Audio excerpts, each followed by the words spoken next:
for Race Day, live, presented by Coca-Cola Zero Sugar. This is a Fox NASCAR event. Familiarity fades as a change in course approaches. Varied elevation, uncontrollable conditions, and ceaseless turns all complicate. Green flag, green flag, green flag. Do your thing. Rain or shine, a commanding road awaits. This road to success is combative, Get out if you can. filled with both competitors and challenges. Hold the brake, hold the brake. But only one can conquer. Stay the course here. Left with the scraps. Left with the scraps. Keep the heat on right here. 68 laps, 20 turns, and 231 miles will be the judge of that. So let the fight begin. This is Circuit of the Americas. And this is Austin, Texas live. That's the observation tower over at 250 feet.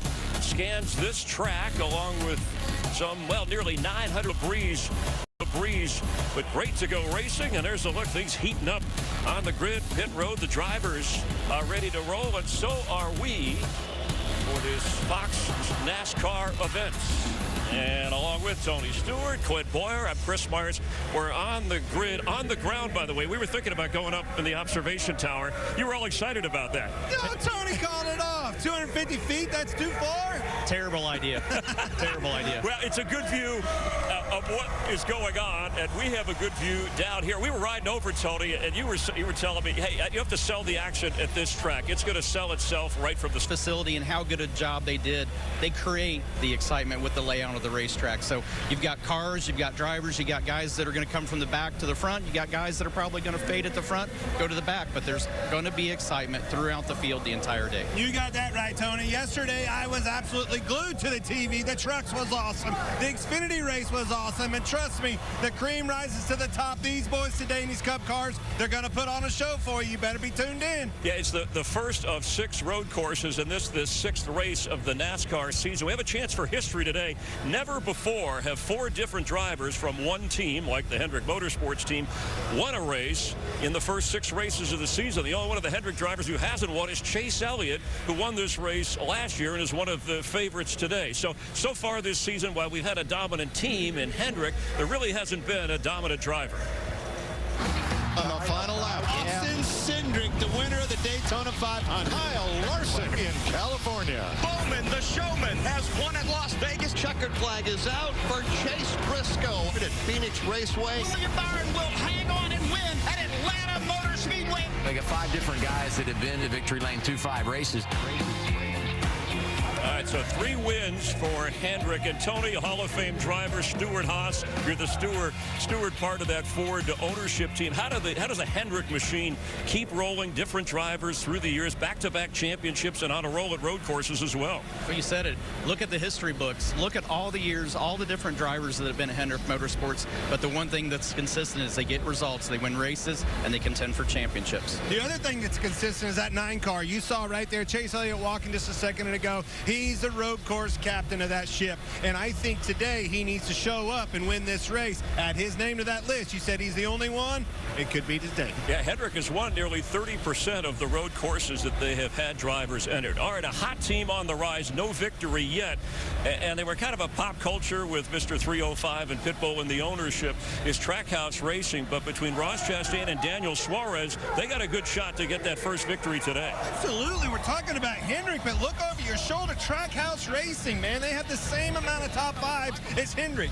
Tony, starting out this season, did you think that you would be putting Trackhouse Racing as a direct competitor? I mean, I'm talking the heat. Oh, Hendrick Motorsports, Rick Hendrick sitting there, probably down in his yacht somewhere, looking over his shoulder going, Trackhouse? No, I definitely wouldn't have thought that. But they have proven that they're not just a novelty. This isn't a sideshow. This is an organization that's building momentum. They're running up front. They are contending to win races. They're just this close to getting that first one. Yeah, Suarez had a good finish here last year in that crazy mess with the rainy weather. Beautiful weather today. News this week, RFK Racing, Brad Keselowski being penalized. It's a harsh penalty, 100 driver points, 100 owner points. There was also 10 playoff points, and crew chief Matt McCall suspended for 4 races. Yet, Tony, Brad Keselowski said it's tough, and we're going to appeal, but it's not devastating. I agree. All you have to do, go out and win a race. That will most likely lock you into the playoffs. So it's a hole, but it's not something they can't dig out of. It's a crater. It is an absolute crater. 100 points, Don't 100 driver sugarcoat points. it. He said it's not a crippling effect to him and his organization, and I think it's this, just like you said. It just changes your whole focus. It's almost as if you already have a win. The only thing you can do to put yourself in the playoffs is to get that win. So from here on out, go for everything you got, put it all on the line for the end of that race, and the win only. Yeah, and it was for a modification of a part, mostly in the rear. We believe it was a bumper, and we'll see how the appeal goes. Right now, let's check out our Coca-Cola family of racing drivers, and Daniel Suarez, we touched on him. Joey Logano finished 3rd here last year. He won 2015 at the Watkins Glen race. Denny Hamlin looking for his first top 10 of 2022. And Bubba Wallace, strong in the Xfinity race yesterday. He lost his second gear. See how he does today. We're just getting started. We're live in Austin, Texas with Tony and Clint. We thank you for watching. Ryan Blaney is on the pole, and Suarez joining him up front. Here's what's coming up on the show if you stay with us, and I hope you do. We got a lot more around the turn from COTA. Chase Briscoe's been outperforming expectations, but now he gets the real review as he sits down with his boss, Tony Stewart. And it's been the kids that have been kicking it in victory lane this season. We'll bring in last week's winner, William Byron, to talk the new generation of greats. All that plus Michael twists and turns his way on the grid, and the always entertaining Put It Out. It's all coming up from COTA here on Race Day.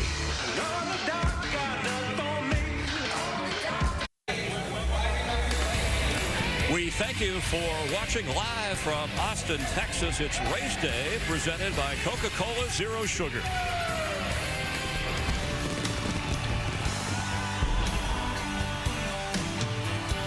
This time she left her number, but not another word. Then she waited by the phone on Sunday evening, and this is what he heard. If you're calling about my heart, it's still yours. I should have listened to it a little more, then it wouldn't have taken me so long to know where I belong. And by the way, boy, this is no machine you're talking to. Can't you tell this is Austin? I still love you.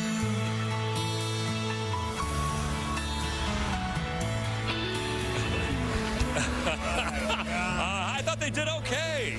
And the only thing I could hear right there is that was like the 28-year version of Blake singing that, because there's been a lot more Smithward Vodkas and Sprites since that song. It is a lot more raspy these days. Well, the three of us were at Austin karaoke doing our own thing, so we didn't have time to join. You got a karaoke song? Have you ever done that? Absolutely not. And that clip is exactly why you will never see me doing karaoke. Well, that was lip syncing, right? You can do that. I only do one show a night, and trust me, it's late enough me or anybody else can remember it. What are we going to see today other than a little singing? This track, we talk about elevation, all the turns, road courses always. We had 7 of them last year, down 1 with the Roval was out, so it's 6. So take us through this. You've won 8 times on a road course, so you know something about how this works to be successful.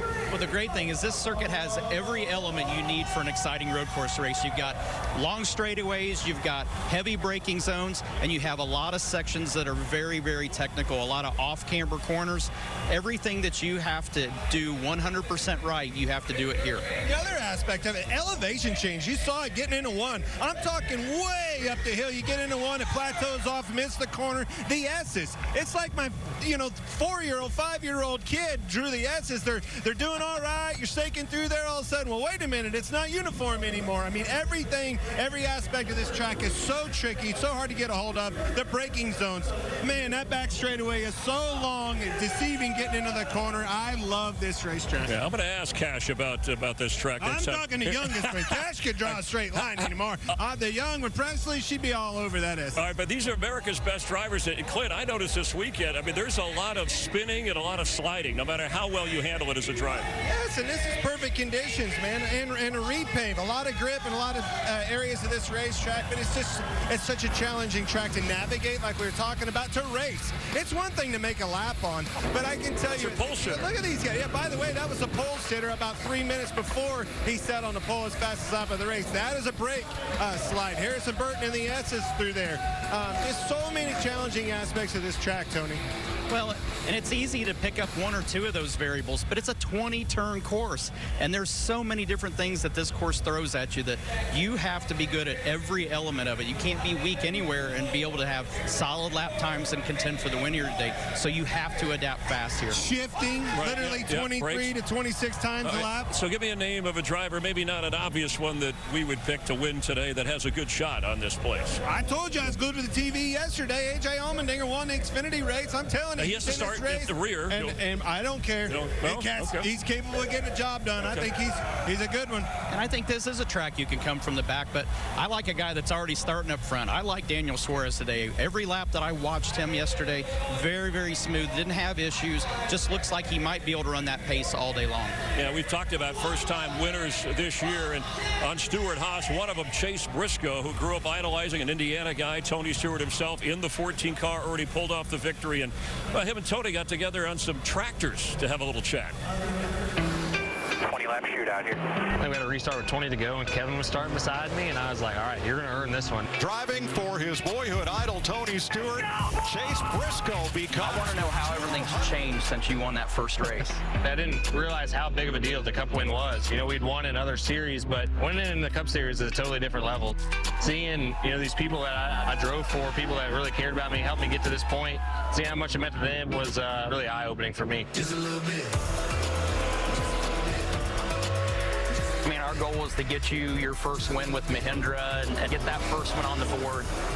Now, how do you shift your goals for the rest of the season now? I mean, we're already in the playoffs, so, we're already looking forward to that. Really good speed all year long. We've been really in the hunt. Felt like a top 5 car.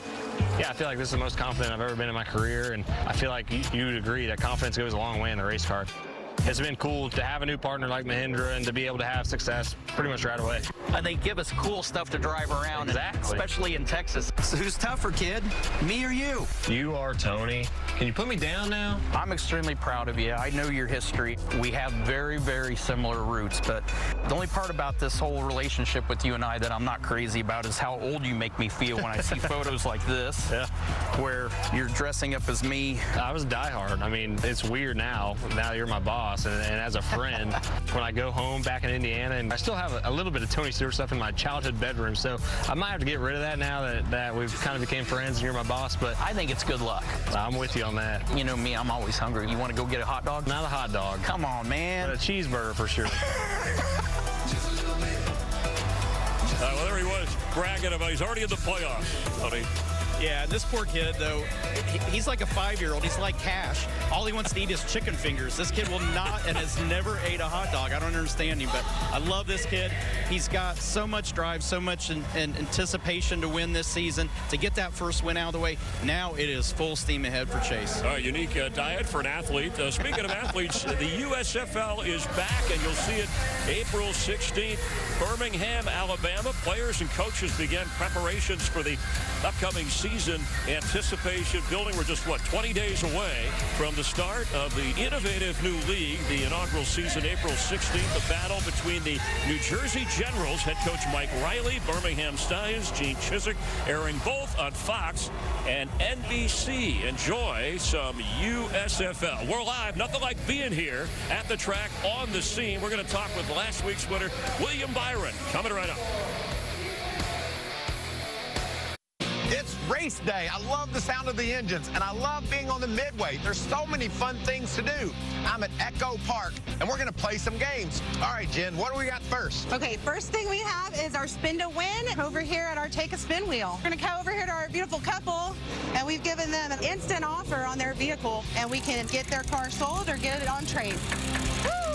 That'll get you any prize here at our table. That was awesome, spinning to win. What are we going to do now? We have Rocky here. He is our EchoPark sweepstakes winner. He is super excited. You hear the sound of those cars? Let's hop in this truck and go for a ride. What do you say? Well, I say let's go. Let's hit the track.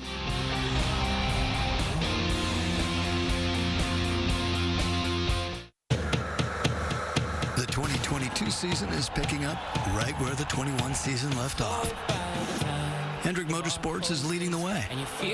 And the drivers under 30 are racking up the wins.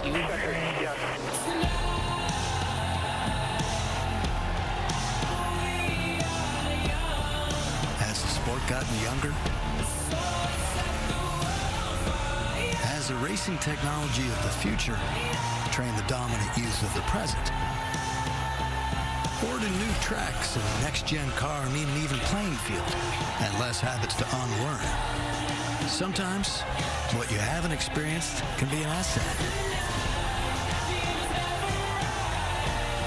Not thinking of all that can go wrong, but knowing only what's supposed to go right. Ah, to be young.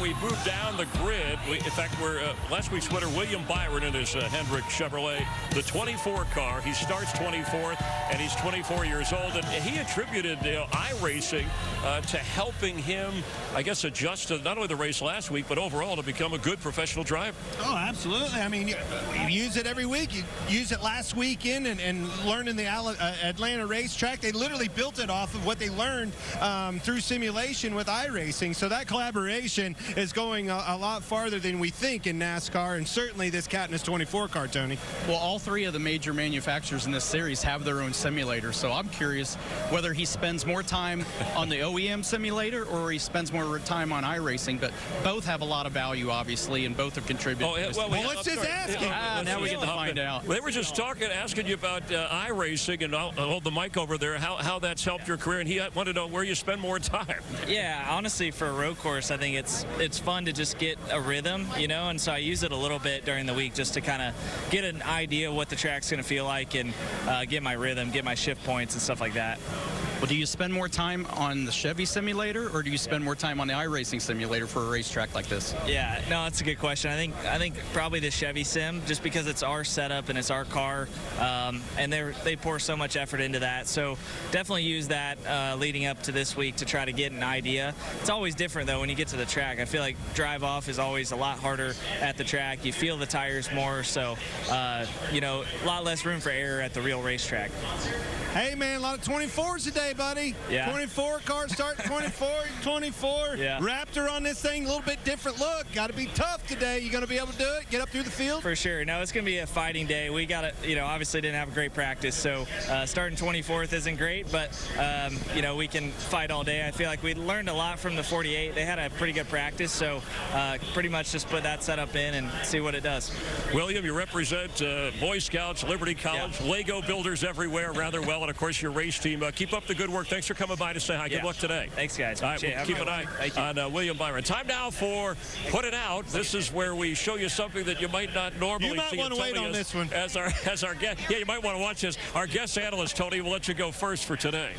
Well, last year it was Put It Out all day long. The weather here was terrible, so the drivers couldn't see. They had no idea where they were at on the racetrack half the time. So hopefully, and the great thing, we don't have a cloud in the sky. We got awesome conditions, but last year for sure, this was a Put It Out moment. Look at that right there! Whoa! Hey, you're still paying for that one, I am Tony. still paying for that crash. All right, thankfully, I can't afford one of these yet, but they had some Ferrari racing here, and this looks like me on iRacing, Clint, when you showed me, and the driver walked away. That's a lot of money right there. A lot of money, I'd say. I'd say definitely put it out. You're banking, you're check. Put it on a race. Put it out. Myers All right, is in the glad he was once again. And the best for last, guys. I'm telling you, pay attention to this one. The track walk. Everybody did a track walk. Bobby didn't. He took the longboard approach. Watch out! Look out on the ground. Skinned up road rash. Look at this. You can't ask for a better put it out than that. Very own Bubba Walls. Put it out. That is awesome. Hey, at least Bubba was quick on his feet. All right, you guys will head up to the booth with Mike Joy to call the race. Have a good time. I know it's going to be action-packed from the start and always action-packed here on the Grid Walk. He's the Grand Marshal today. How did that happen? No, Michael Waltrip in the Grid Walk. Michael. Hey, how's it going, Chris? I'm doing a little bit of a shuffle here. Kevin Harvick, how you doing, buddy? How are you? I'm having a great day. How's this crowd? How's this track? What are you expecting today? Well, I'm just glad it's not raining, Mike. I can see where I'm going, but what an awesome facility. Everything about it. Crowd, racetrack, people, cars are fun to drive, so I'm looking forward to the day. I'm supposed to interview him. Careful what you say. Hello, Mr. Undertaker. How are you, sir? I'm well. I want to tell you, it's an honor to interview you. Congratulations on being inducted into the WWE Hall of Fame. Well, thank you. It's an incredible honor, and I'm extremely humbled by it. Well, I know you're from this area. How cool is this event here in Austin? Man, this is cool. This is the first time that I've been here live, and the energy is it's unbelievable. It's really exciting. Something that's really cool. More people want your pictures than they did Kevin Harvick's. He just walked by, and everybody just was awing over you. I totally get it. Well, I don't know about that. It's just I think I'm an anomaly now, right? You don't see the Undertaker at NASCAR events, but I'm having a blast, and I can't wait to watch these guys get after it. Watch this. What was that? Looked like a dead deer. Dead Mike. Dead Mike? You get it? It looked like more like deer in the headlight kind of look. Do you notice how big I am? Maybe I have a chance at, taking you down. No. Not half. You couldn't beat half of me with my other half helping you. Okay, and I'm not good at math, but I'm going to think about that for a second. Think about that, get back with me, and then we'll decide what you want to do. Oh, okay. I will back down. I will graciously back away. Do you need any tips driving that pace car? Yeah, I just keep making lefts, right? That'll get you in trouble. There's some rights out there. Oh, there is some rights on this one, isn't there? All right, I'll figure it out. I got GPS. They're like 9 and 11. Have fun today. Thanks for being here and being our Grand Marshal. The electricity in the air is awesome. The cars are going to be fun to watch. I cannot wait for NASCAR action at COTA.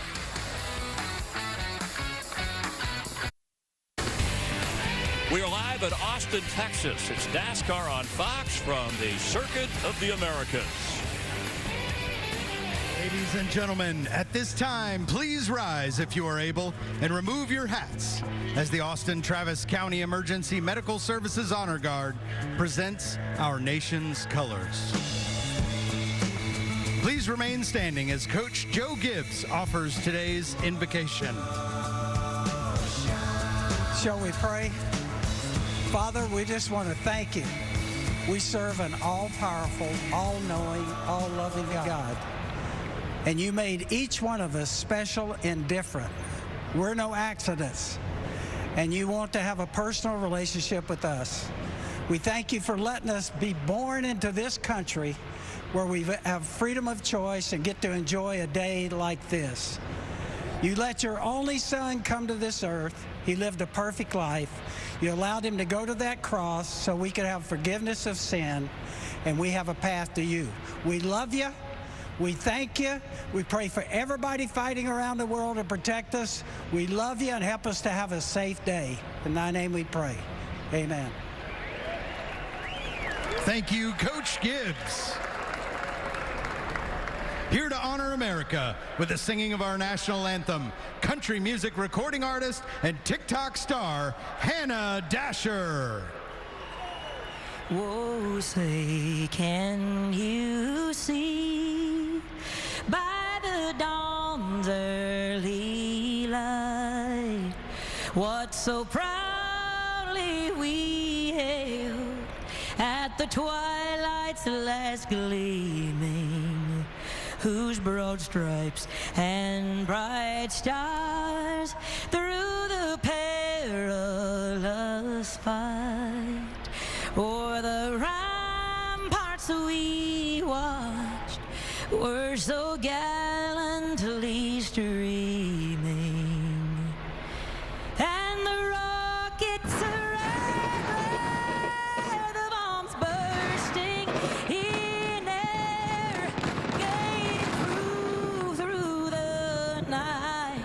that our flag was still there.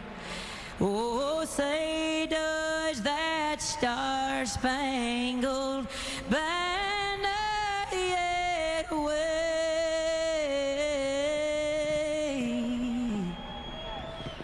o'er the land of the free and the home of the brave.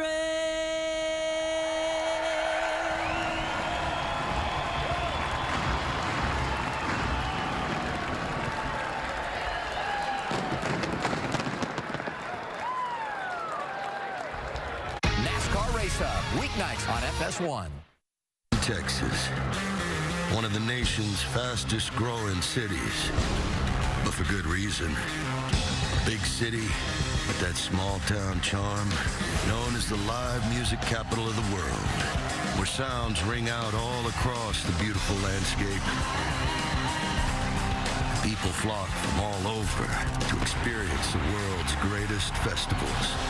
Music inspires the supporters of Austin FC and is the soundtrack to all forms of racing at COTA. So today, as NASCAR takes center stage, there's only one thing left to do. Let's keep Austin weird. We welcome you back live to the track here at the Circuit of the Americas. Chris Myers with you, and just moments away from the 6th race of the season, the first road course. 6 road courses on the schedule. Michael Waltrip, by the way, is the Grand Marshal today. They were going to have Matthew McConaughey do it, but McConaughey didn't want to be upstaged by a 2-time Daytona 500 winner. So Michael will give the command in a moment. Speaking of McConaughey, you know that movie Dazed and Confused? It was filmed here in the Austin area, and some of the drivers, big fans of the movies, they like to take a shot at playing a cameo role in the Austin area. You're good.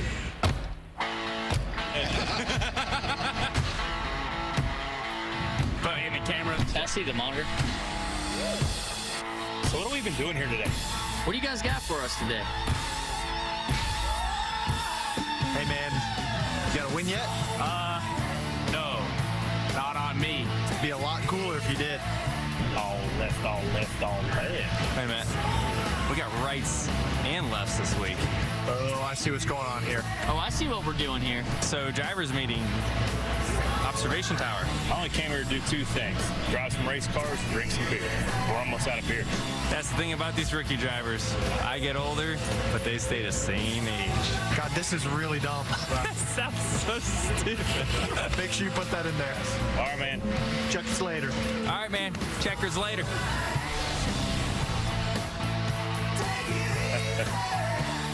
Good sports. Nobody delivers the line. In fact, when A.J. Allmendinger won the Xfinity race here yesterday, he did a little all right to go with that McConaughey vibe.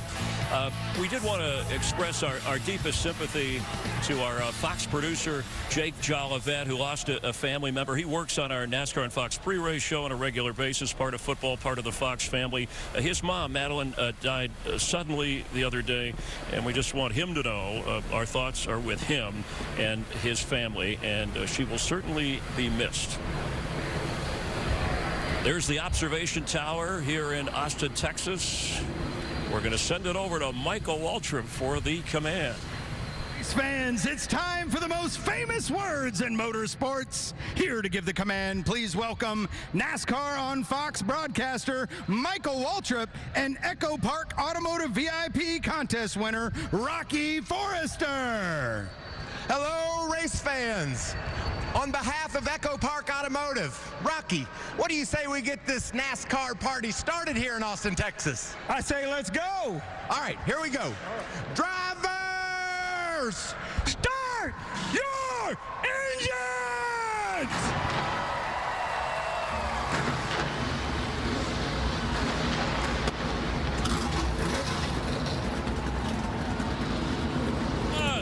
Good teamwork.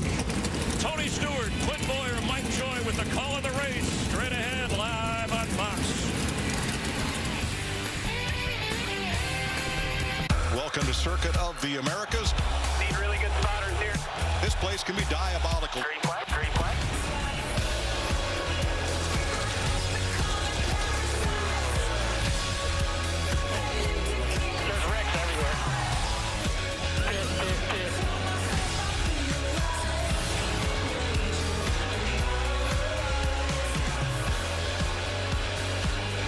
Sports welcomes you to the EchoPark Texas Grand Prix. NASCAR's second trip to COTA, Circuit of the Americas, just outside Austin, Texas, and its first trip in the dry. It was monsoon weather last year, and look at this racetrack.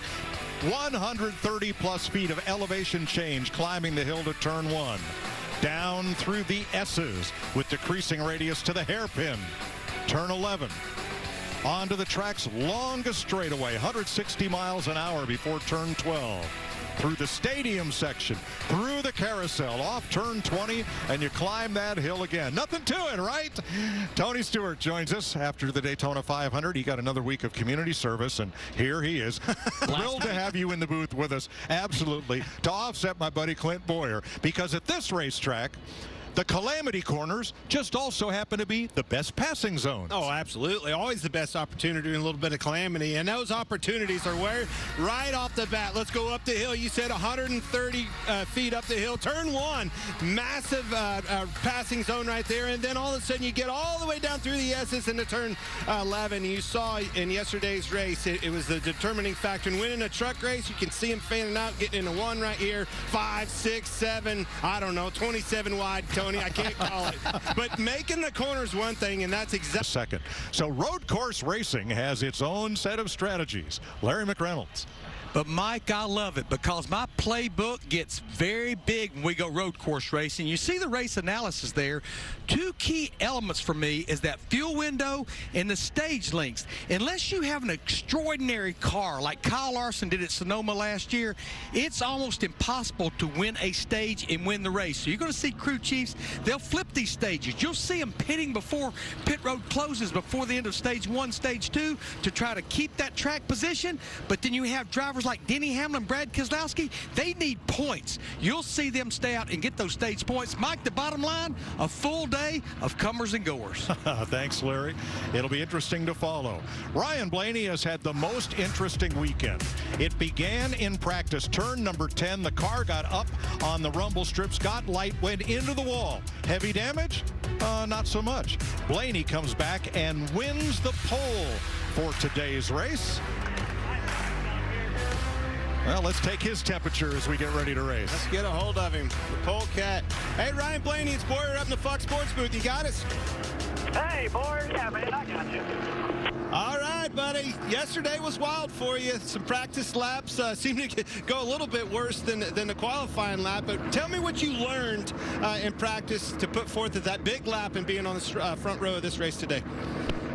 Yeah, you know, practice obviously didn't go as planned. I just kind of hit that curb wrong at 10, and it just jumped my car sideways and hit a front block, and I overcorrected. So, you know, the biggest thing you can do is just learn from your mistakes, and all right, let's figure out a better way to get through there and not have that happen again. And really cool that we hit it fast. But our Richmond Ford Mustang to be able to go out and sit on the pole, and thankfully we hit a pretty soft wall. So looking forward to today. Really cool to have a bunch of people out on a beautiful day, and hopefully put it on a good show for everybody. Well, buddy, good luck to you. Thanks for your time. You've been strong all year long. Let's see if today's the day. Good luck. Thank you. First road course pole for Ryan Blaney, who leads off our EchoPark Texas Grand Prix starting grid. Daniel Suarez, best start ever for Team Trackhouse. He has a lot of his fans from Mexico here at the closest track to his home. That's row 1. Row number 2, Cole Custer has his best Cup Series start. And last year's pole sitter, Tyler Reddick, runner-up in our last road course race at the Roval. Alex Bowman ran the trucks yesterday, finished 8th here last year. Joey Logano, 3rd here last year. He has 1 road course win in the Cup Series. Christopher Bell won on the Daytona road course last year. And his teammate Denny Hamlin, the 2016 Watkins Glen road race winner. Justin Haley made the top 10, final round of qualifying, best Cup start for Haley. And Austin Cindric, who led 4 laps here, running dry tires before the switch to rains. Row 6, Kurt Busch with the best average finish of anybody this year, and Chase Elliott at the top of average running order. Kind of a tale of 2 seasons between those 2 6th row starters. There's a look at it. Chase Elliott with the best average finish and average running position, and Kurt Busch with the best average finish on the grid. So let's go to pit road, beginning with Jamie Little. Well, Mike, you mentioned it right there. Two guys to watch in my section today, Kurt Busch and Chase Elliott. And you mentioned it. Kurt has been finishing races better than he's been running. The team wants to change that today. Clean up those mistakes, whatever it may be. They want to run better, so it gives them a better opportunity to win at the end of the day. Now, Chase Elliott, on the other hand, you mentioned he's been running well, but the team has yet to finish in the top 5 at the end of one of these races. But good news for Chase Elliott fans. He is the king of turning left and right, and today he is the defending winner here. He is very comfortable when it comes to road course racing. Regan Smith. Well, Jamie, Ross Chastain is currently one of the here. He is very comfortable when it comes to road course racing. Regan Smith. Well, Jamie, Ross Chastain is currently one of the hottest drivers on this circuit, riding a 3 straight top 3 finish streak right now.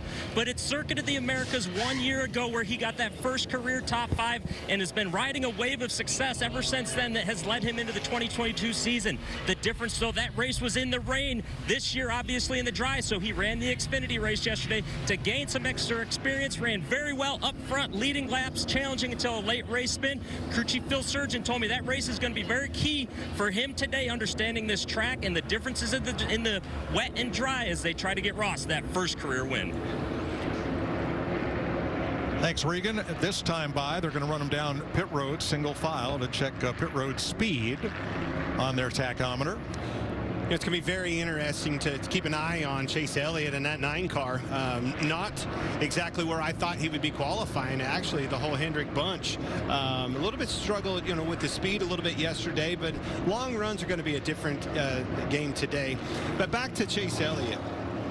I picked him earlier in the week for my Fox Bet stuff. I picked him. He's the guy. Everybody knows he's a king of road courses. But I talked to him, Tony, as they walked by on the red carpet right before the race.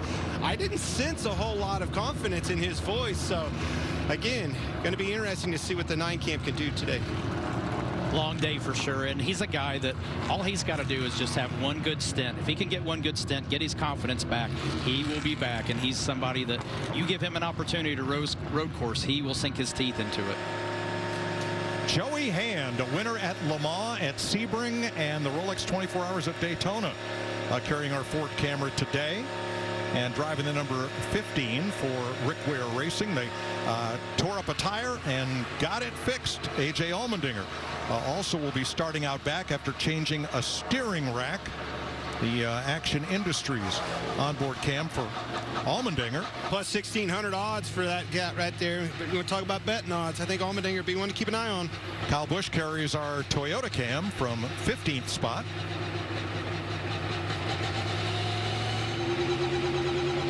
And Chase Briscoe, the Mahindra Tractors cam.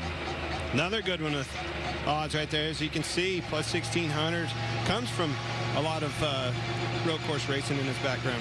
Yeah, a dirt driver, but he's spent a lot of time with Ford. Ford has developed him on the road course side. And the Monster Energy cam rides with Kurt Busch from 11th starting spot. And bumper cam there. Man, I tell you what, that's even better. I don't know. I think I'll take him. That's good finishes there so far. You already said it, Mike. Austin Cindric with a top 10 start here. Remember, he led this race 1 year ago. And that's a Ford onboard camera as well. 24 shifts per lap. Hopefully made easier with the sequential shifter and a 5-speed gearbox. There you see up the hill in 4th gear. Down to 3rd, 2nd gearbox. There you see up the hill in 4th gear. Down to 3rd, 2nd, 1st gear. Up to 2nd as you keep coming downhill to 3rd. 2nd all the way through the S's. Down to 1st, all the way up to 3rd. Out of the hairpin, 5th gear. Only place you use it on this track. And back down into the stadium in 1st. The carousel in 2nd.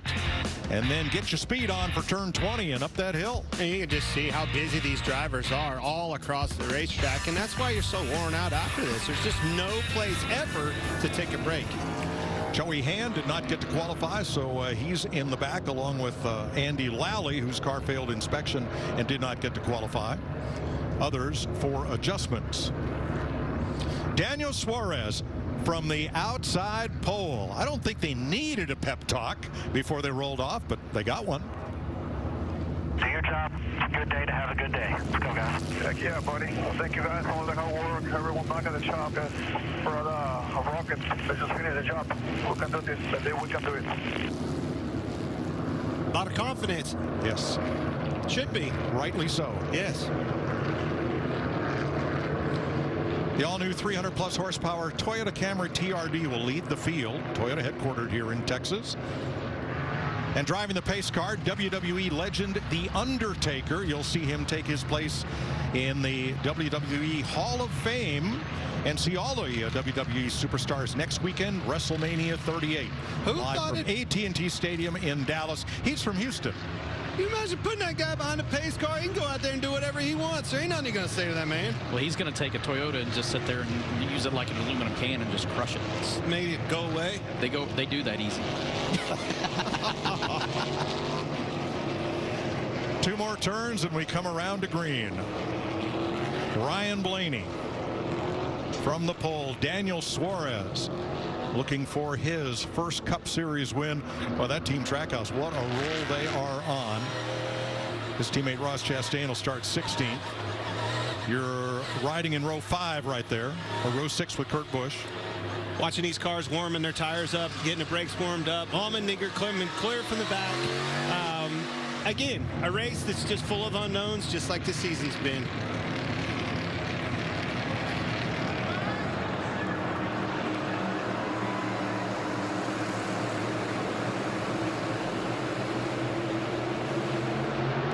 Green flag, and the EchoPark Grand Prix is underway.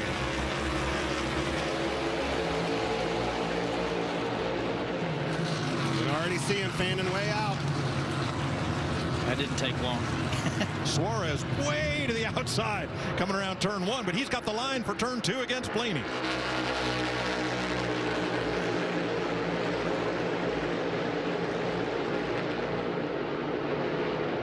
This is one of the most technical sections of the track.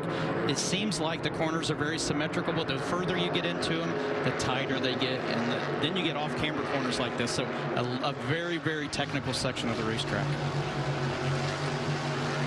Tyler Reddick into 3rd. Cole Custer 4th.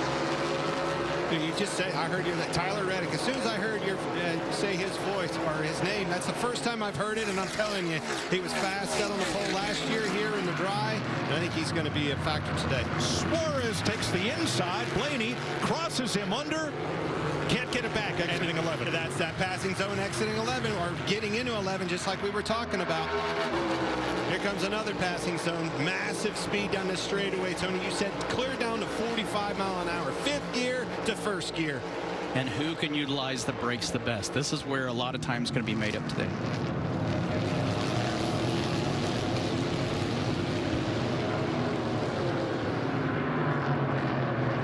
Now, there are no out of bounds here except in the S's, turns 4, 5, and 6. We'll get to that when we get back there. Otherwise, if it's paved, use it if you got it. And that's the great thing about this course. It's very well designed. It has a lot of runoff areas. So if drivers get in trouble, they get a wheel off. It's not like you're in the grass or immediately in the kiddie litter and get stuck. You can have mistakes but recover. You're going to lose the lap time. You're going to lose positions, but you're going to have a race car that's intact. They go way wide in turn 19 to get that launch at turn 20 and climb the hill. But you see some of them not. And that's what I like about that section of that racetrack, just like you talked about. You might go off and use that runoff there, but it's all about setting yourself up for that next corner. You see some of them running wide, some of them holding it shallow. It's all in how they choose to set themselves up for the next corner. All right, 1 lap complete, only 1,340 corners to go. Piece of cake.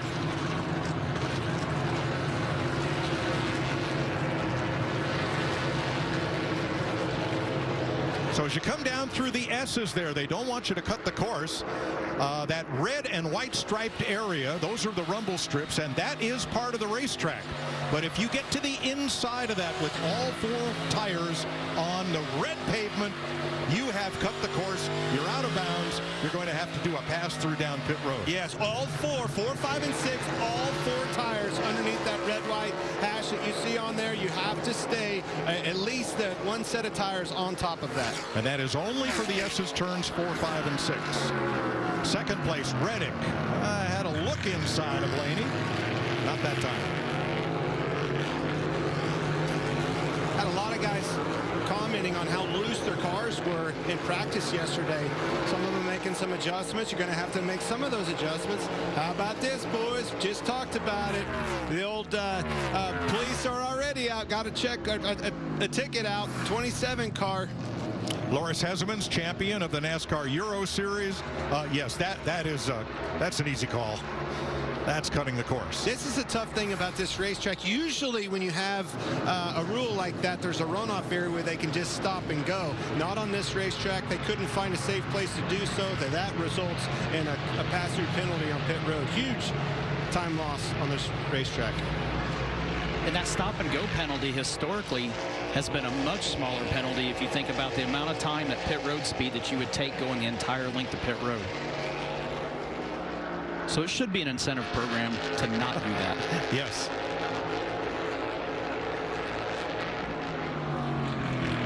So much optimism this weekend in the Daniel Suarez camp. They know that they have been close to winning. Both he and teammate Ross Chastain. They have the cars, they have the crews, they have the desire, and here at COTA, Suarez has had the speed all weekend. Austin Cindric will give us a bit of telemetry here in the lower left.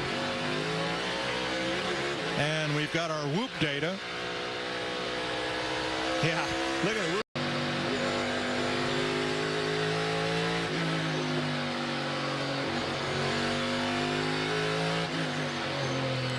We'll ride with him through these S's down to turn 11.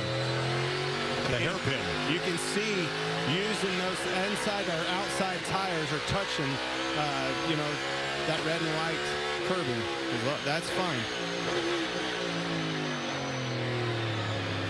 First gear wide entry against Denny Hamlin here. Boy, Denny was pretty bad there, Tony. Yeah, it's almost like he was content to tuck in behind Joey, but at the same time, you got to be careful. You got to be very strategic about not doing too much to break your momentum to allow somebody else to get underneath you as well. The other aspect of that is you're using different spotters here. One spotter can't get the job done. 3 different spotters. That may have been an instance of, man, he just wasn't comfortable hearing that new spotter in his ear, didn't like what he said, you know, whatever, and wasn't comfortable, gave that spot up like you were talking. Cindric moves up to 6th. As Suarez leads Blaney. That's 0.7 of a second, first to second.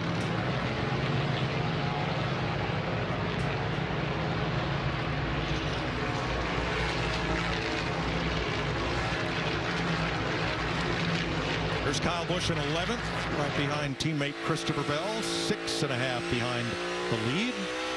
And Chase Briscoe back at 13th. Has had an off-course excursion. Watch the red car. Watch the red car, upper left. Ooh. Oh, come back. Come back.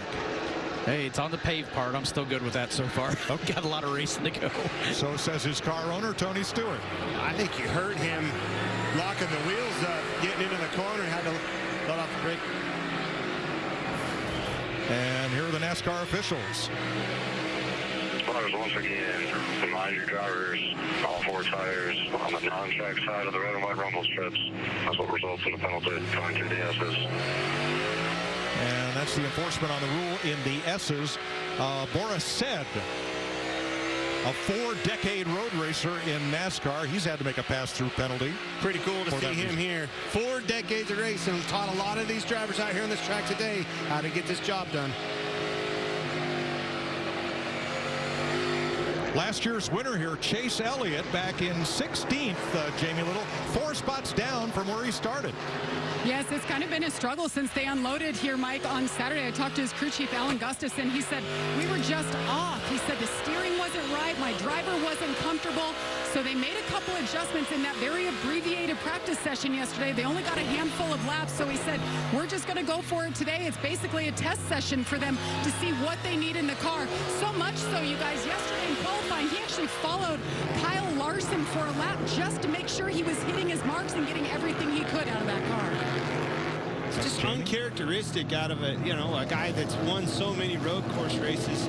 And I heard it in his voice. I asked him, and it kind of caught me off guard. I didn't know if I made him mad or what happened. And I think he was telling the truth. He's just, man, I don't know. I can't get the hang of it here today.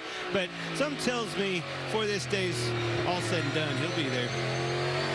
Well, 2 big things. We've never raced here in the dry, and this is a brand new race car. First time we've road raced it. Pretty sure I think there's just a lot of variables that everybody's trying to get used to. You're truly trying to make sure you learn the racetrack, and learning the race car is probably the biggest factor. There's so many things with what we've mentioned early in the season of going from steering boxes to steering racks, larger brakes. You got all these different variables that are new to these guys that they're having to learn. Let's check with Regan.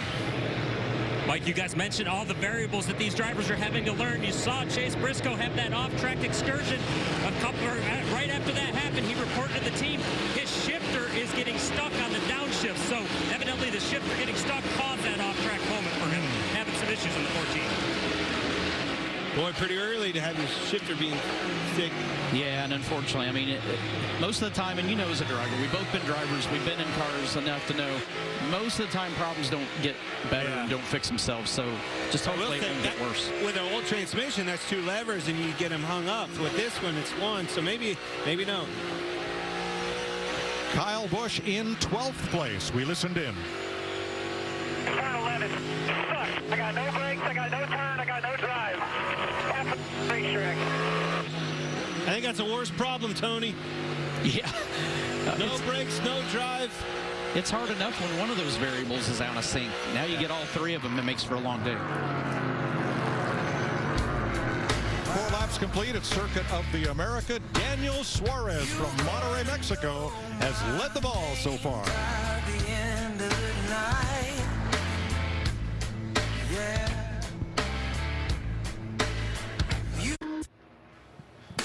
NASCAR on Fox is sponsored by Ford, built for America, and by Coca-Cola Zero Sugar. Is it the best Coke ever?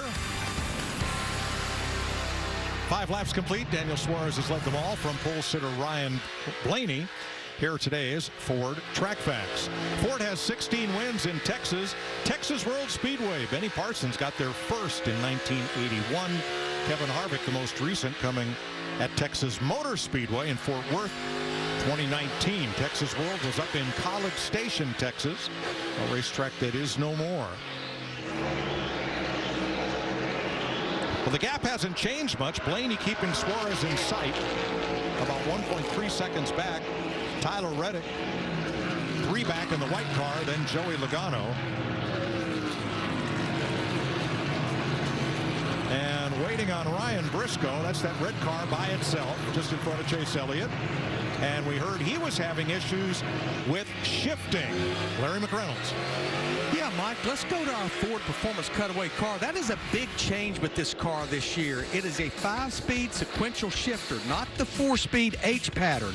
And you pretty much, the lever is still to the right side of the driver, just like the old shifter was. But you just keep clicking it back, 2nd, 3rd, 4th, 5th. And there's a rod that goes through the firewall. Pretty simple process through the firewall to the gearbox back there. And of course, now when they downshift, they just start clicking it forward. So a lot different from what we had the last time we were at a road course back in 2021.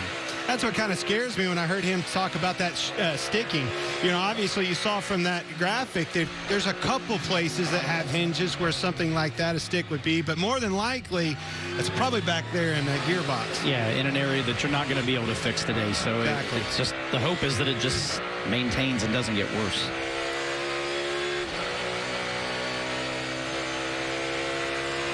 Well, let's bring in Jamie McMurray on the differences between shifting here last year with the 4-speed, this year with a 5-speed. Yeah, Mike, you mentioned it. We've got one more gear. Last year, about 13 times for what we saw the guys shifting per lap. This year, with the extra gear that they have, 20 to 22 times you're going to see them shift. And I know Boyer's not real good at math. I can't speak for Tony, but that's about 40% more that they're going to be shifting this year than last year. Tony doesn't start counting till it gets to millions. I wish. Now, A.J. Allmendinger, yesterday's winner in the Xfinity Series, had to change a steering box and had to start this race from the back. I'm this good at math. He's passed 9 cars already, which is the biggest mover moving up through the field, McMurray. And also going back, you see how easy that shift was? No worry about crossing the gate, just like, and this is a good point to see. He won this Xfinity race yesterday, Tony, with a 4-speed transmission. Now, sequential gearbox, just going back and forth with a gearbox. The old days, those guys would have to worry about, some guys put a pad underneath their gloves, some tape around there at times, because you would have massive blisters from shifting so much. But with this sequential gearbox, much easier to shift back and forth. Just have to go, literally back and forth up through the gearbox and down. No missed shifts and no money shifts, going from 3rd to 4th and getting 2nd instead.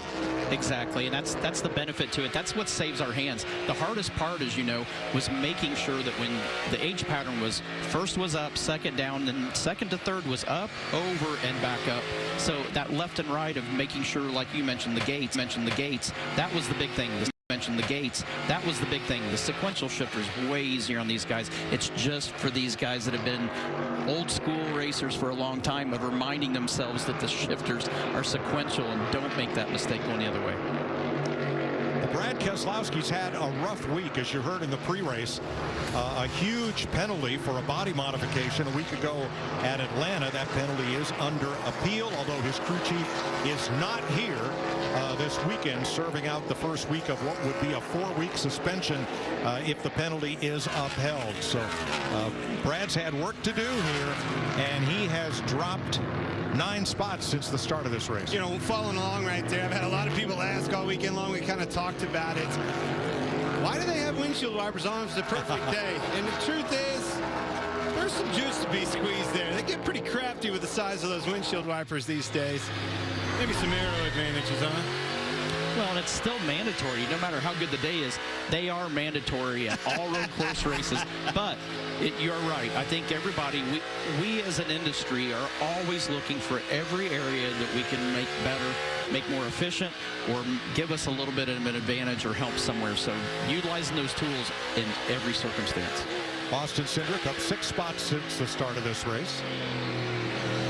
Doesn't surprise me the bit. Very accomplished road racer. Look for him to be there at the end of this race. Completing lap 7 this time. He started out in Bandolero and Legend cars, running at Charlotte on what is now the Roval course.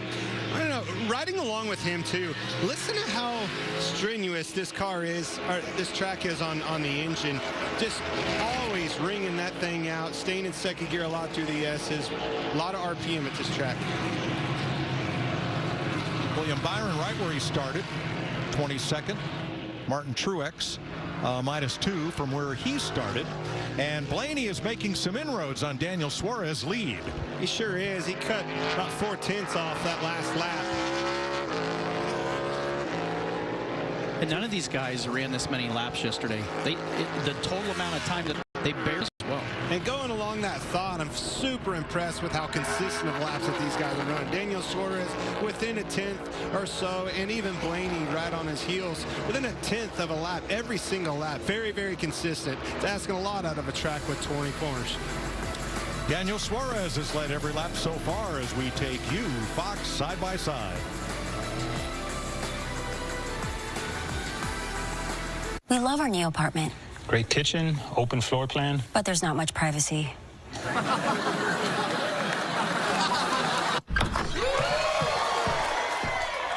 What happened to your wall? At least Geico makes bundling our renters and car insurance easy. Does save us a ton. What's on this chicken? Paprika. Paprika! I made it at home. It's my catchphrase. For bundling made easy, go to geico.com. the racing, the big one, the camping. It's all just bigger at Talladega. And with a doubleheader on Saturday and the premiere of the next-gen cars on Sunday, it's just going to keep getting bigger and bigger and bigger. And as they go across the stripe, a photo finish! NASCAR. So fast, it's game on for the whole house. Okay, you spent way too much time rehearsing that. The champ here, his gig speeds run on Can't Catch Me Wi-Fi. Okay, that's fast. Fast? Mine's leave them in the dust fast. Nice, Noah, but we're talking about Xfinity X5. It's fast like take home the checkered flag fast. Can your internet do that? I found the Tundra. We have to take down the security. All right, the fuse box is right through this door. Which one is it? Securing the package now. Seriously? Guys, abort mission. Get your helmets. You guys are gonna love this thing. I told you we should have just called them.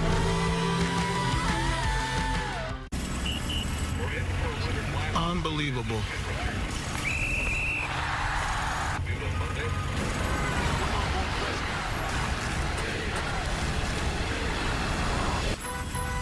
Hey, huh?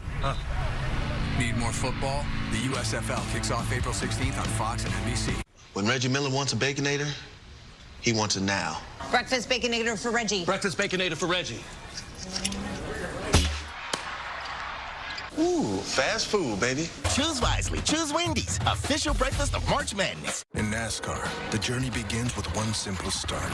Turn, bump, win, and celebration. I am the NASCAR Camping World Truck Series. I am NASCAR. Well, turn 12 was the temporary undoing of Kyle Busch there with a spin under braking at the end of that long straightaway. And you heard him just before, just a little bit ago, saying getting into 11, couldn't get stopped. Braking was an issue. Let's ride with him, see what happens. All right, let's ride along with Kyle Busch.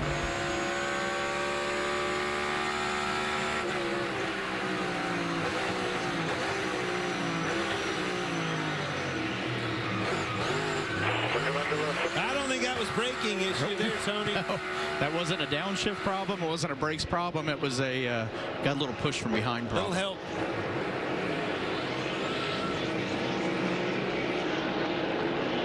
Kyle has recovered. He is now 27th. He was in position to win it yesterday. Got dive bombed on the green-white checker. He sure Truck did. race. He had that race won, and well, not only did he not win, he didn't even finish second. I mean, it was 3 wide, pushed him out, opened the door for Zane Smith. Joey Hand started out back. He has gained 10 positions. And we're hearing over the radios a report of the Hendrick cars perhaps having overheating issues. Austin Cindric keeps marching forward. He's in 4th place after starting 10th, Jamie.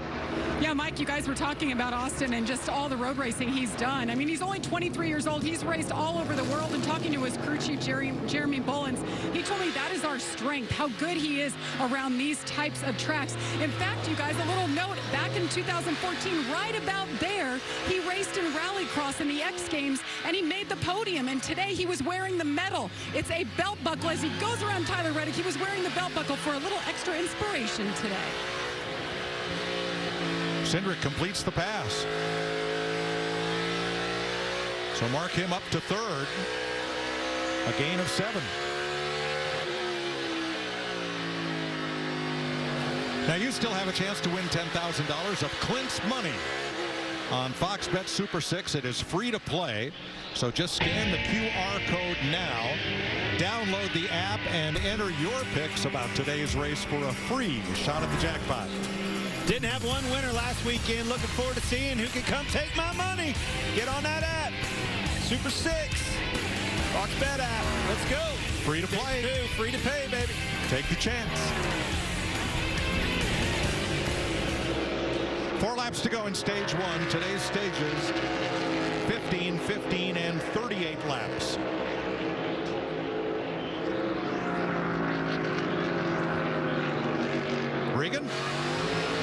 A.J. Allmendinger having a very good run so far. Matter of fact, up 13 spots right now since the start of this race.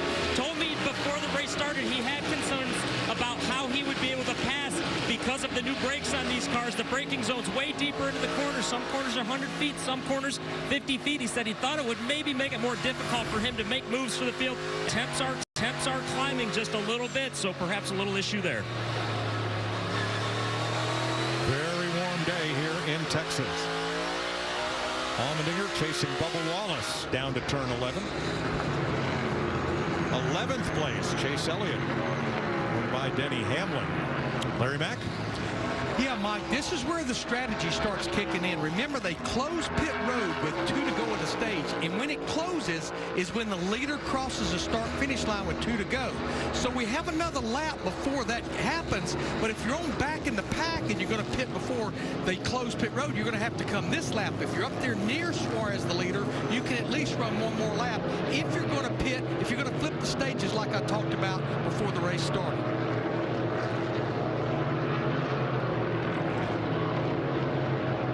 It's important. I mean, I don't think track position is near as crucial here on the road course as it is on the ovals, because you have so many opportunities to make good, clean passes, and the field's going to string out just enough that you're just not stacked on top of each other and get The flip side of that, just a little bit, in my opinion, is the tire fall off. There's not seeming to be a lot of tire fall off, so maybe I might need to lean on old Larry to give me some track position and some strategy. We saw Kevin Harvick there in 15th, and Alex Bowman got by Tyler Reddick a lap ago, and now he's making a run at Austin Cindric.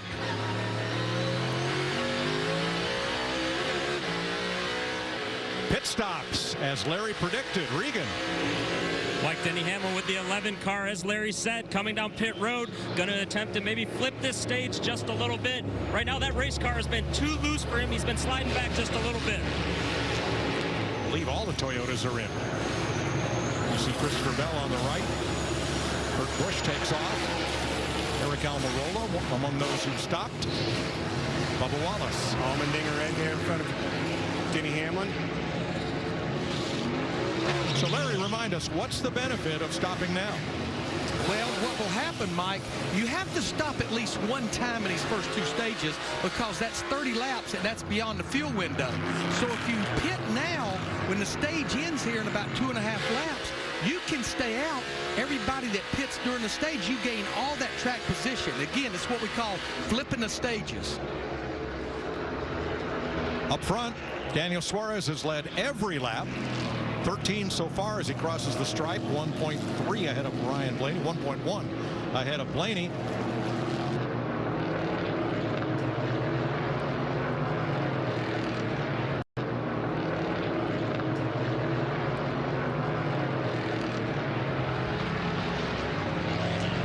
Bowman was one of 3 drivers with Stuart Friesen and Kyle Busch who had a shot to win that truck race in the 2-lap shootout yesterday. And you see these 2 guys right here. You saw Alex Bowman in the 48 pass to Cindric. By far the 2 fastest cars on the racetrack. The only 2, as a matter of fact, in the 14-second bracket. 2-minute 14, that is.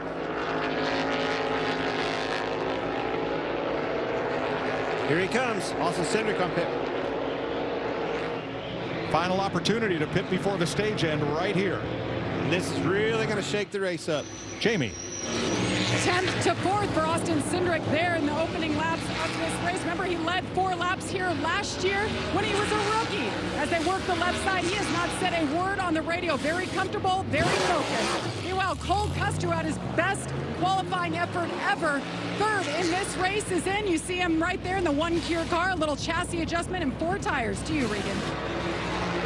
Tyler Reddick in the 8 car right now, just sliding the rear tires a little bit too much, that race car. In particular, the turns 13 to 20 section of the racetrack, struggling with that car some.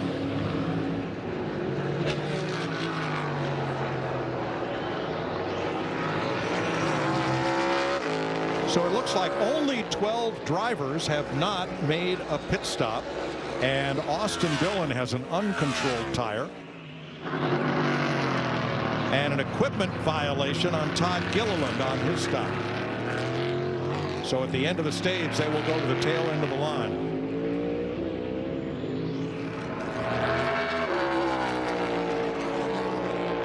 heard me talk about, not a lot of fall off at all. I mean, basically from his fastest lap, about a half a second of fall off of Suarez, the leader.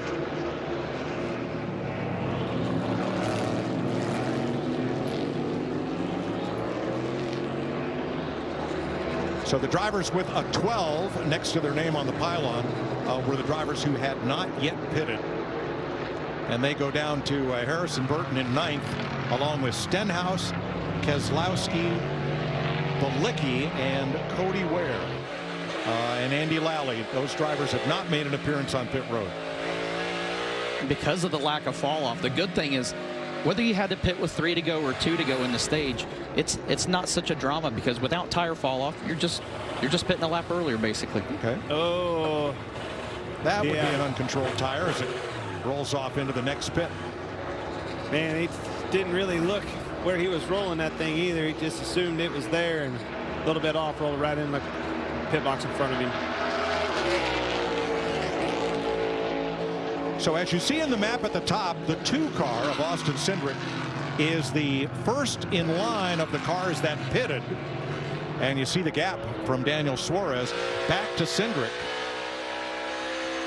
which now is about 40 seconds. And for Austin Cindric, just ride here, protect your tires, don't lose the spot, but save as much as you can, because we're obviously going to stay out. He has about 2 seconds on Tyler Reddick. Yeah, there's nothing you can gain going forward at this point. All you're worried about is just not losing positions. You can't gain. You're going to gain those in just a second when this caution comes out at the end of the stage. Final lap of stage 1. Daniel Suarez has 1 career stage win, and not surprisingly, it came on a road course, Watkins Glen, in 2017. He began racing in go-karts on road courses in his native Mexico. And I'm telling you, I'm a believer. Trackhouse Racing, they're established. I mean, we're 6 races in.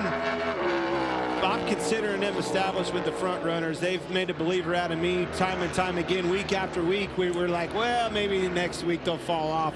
Hasn't happened at all. Justin Marks right there, the team owner. Great job establishing not 1 team, but 2 really good teams. That's right, Cowboy. Good job. Happy birthday, Justin. He celebrated on Friday. Well, he's liking what he sees. Maybe Daniel Suarez, Ross Chastain can deliver him a win here today. And while we're at it, happy birthday to NASCAR Hall of Famer Cale Yarborough. It is his special day today outside of Darlington, South Carolina.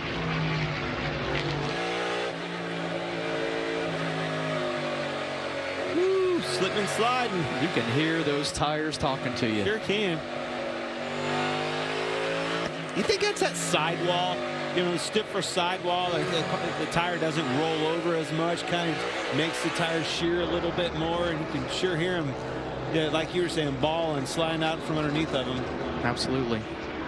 Well, Daniel Suarez has the 2nd stage win of his Cup career. For 4th place, Joey Logano beats Kyle Larson to the line. The top 9 drivers did not pit. Austin Cindric gets 1 stage point. He was the first of the cars that pitted ahead of Cindric, Chastain, and Custer.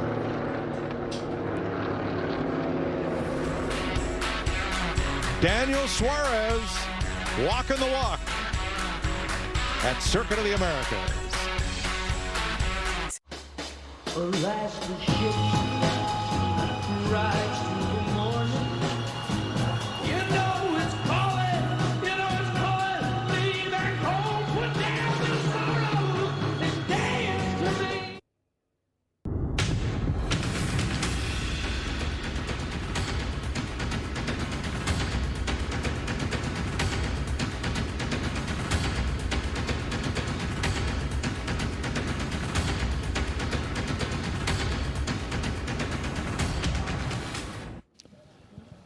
NASCAR on Fox is sponsored by Progressive Insurance. Save when you bundle auto, home, or motorcycle insurance. And by Credit One Bank, the official credit card of NASCAR. 15 laps in the books at the end of stage 1, a caution-free stage in which Daniel Suarez led every lap from Ryan Blaney, Alex Bowman, Joey Logano, and Kyle Larson. All the top 10 that you see got stage points, and the only one of those that has been to pit road is Austin Cindric in 10th. Joey Hand there among those that made pit stops toward the end of the first stage. In 32nd, A.J. Allmendinger in 19th after making his stop. And Kurt Busch, 22nd. And there's 10th place Cindric. It hit 92 here yesterday, and I think we're headed there again. 92 degrees, that is. Well, boys, if you could see the way I look underneath this suit, I was set up by the pool a little too long. Look like a lobster. All right, guys, if we see one of those leaders stay out that hadn't pitted, they're going to stay out. They're going to do this race on 2 stops. Jamie Little. And Kyle Larson in his pit box said he's lacking some side bite. They're going to try to help that by adding air pressure in the rear tires. 4-tire stop here. His teammate Chase Elliott says, my car does exactly what I wanted to do when I wanted to. I just need to get myself in a rhythm. 4 tires here, Regan. Alex Bowman in the 48 needs that race car to take off a little bit faster and better. Needs some front turn. The 12 car of Ryan Blaney right now, too loose, no drive off with that race car. And the 99 of Daniel Suarez, pretty good, just a little bit free with the back of the car. Daniel Suarez leads your Ram race off pit road. Alex Bowman gains a spot, and Chase Elliott picks up 4. That's pretty good. And to Larry's point, none of the drivers who didn't stop earlier didn't stop now. Style up, Daniel Suarez. Amigo, it's Boyer up in the Fox Sports booth. You got me up here? Man, stage 1 winner. Holy cow, you've got some speed in that hot rod. What are you going to have to do to bring a win and deliver a happy birthday to your boss today? What's up, amigo? It's early. It's early in the race. We have a speed. We have to keep up with the track, making a couple adjustments. We already decided to get some stage points, and we lost some track position, but I think we're fast enough that we're going to be able to pass some cars here. Well, I guess I'm going to put it on the show for you guys. Let's see what we got. All right, buddy, we'll be watching. Get up through them. Thank you, amigo. Daniel Suarez, after pit stops, will restart, I believe, 20th. We'll check that when we come back. But Suarez is your stage 1 winner.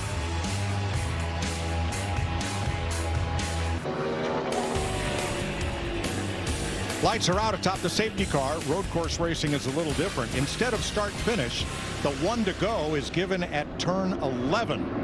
And they'll get the restart when they come to the front straightaway.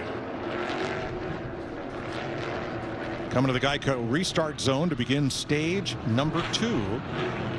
Drivers who stopped at lap 12 or 13, beginning with Austin Cindric and Tyler Reddick. Ross Chastain and Cole Custer will lead them back to green. Here they come to the Geico restart zone.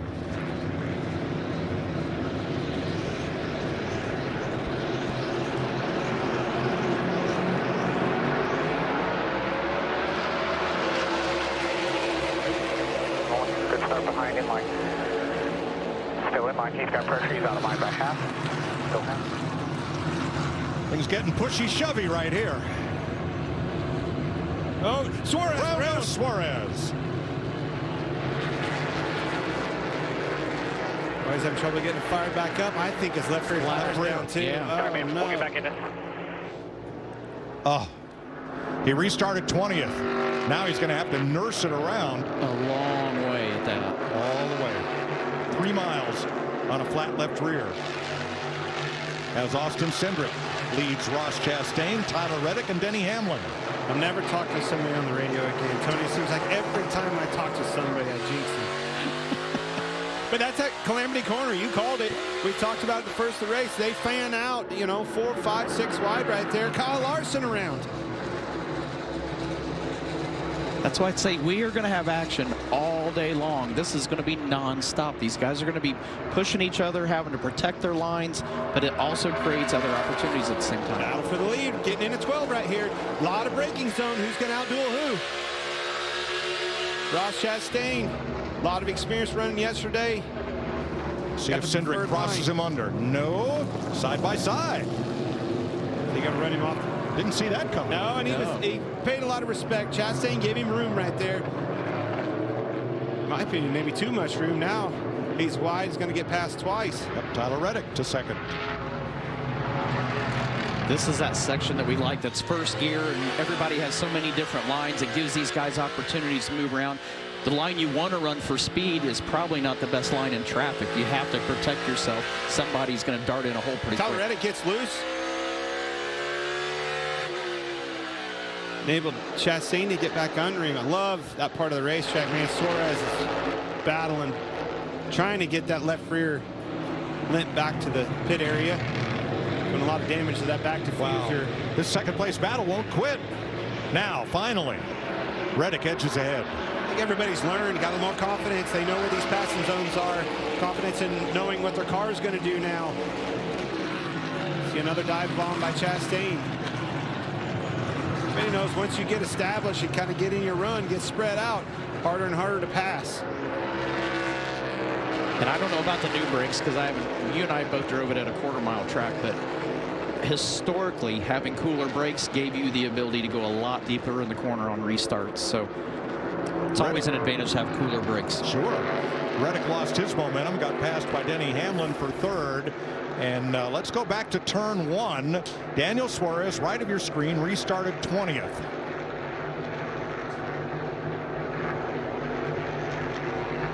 Just got all jammed up there. Yeah, it's 5 wide. And again, you're trying to give those guys room, which he did. And the next thing you know, coming out even farther yet. Good grief. Calamity corner. I think you're right, Mike. Very unfortunate for your stage 1 winner. Oh, now he couldn't get it stopped in his pit box, had to back up. The only saving grace for this is the track is so long and the lap time is so long that he did a great job of limping this car back without damaging it. They got plenty of time on the pit stop without having to worry about going a lap down. So it's not the end of the day by any means. And even if he does go a lap down, he would be the only car 1 lap down. So plenty of time to make this back up. Last year, Austin Cindric surprised everybody here. He's no surprise he's leading now, and that was Allmendinger going past. Was that Cole Custer? Yes. That is 5th place. Certainly some contact going past him as well. 41 Cole Custer. Go get the next one. Didn't take Allmendinger long to get to the front from the back. And he is a bulldog on road courses. He is aggressive. Not running full time, not running for points, but he wants a win here. And he's a great road course racer. He's got a great road racing background. Just loves NASCAR racing, loves being in the Xfinity Series, but having the opportunity to run a very large partial schedule this year in the Cup Series is a great confidence boost for him. And I think he's having fun with his team. I mean, this whole group's having a good time coming to the Cup Series. Ross Chastain closing in on Austin Cindric, your race leader. 19 laps complete. The first laps that Cindric has led in this series since the last lap of the Daytona 500. Daniel Suarez led 15 laps. Now he's got to fight his way back.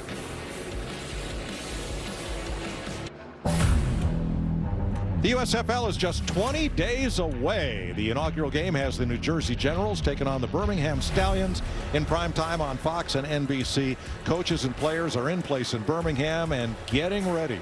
Skip Holtz versus Mike Riley, the coaching matchup on April 16th on Fox and NBC. Austin Cindric leading here at Circuit of the Americas outside Austin, Texas. Ross Chastain 3/4 of a second back. Tyler Reddick and A.J. Allmendinger has passed Denny Hamlin for 4th place.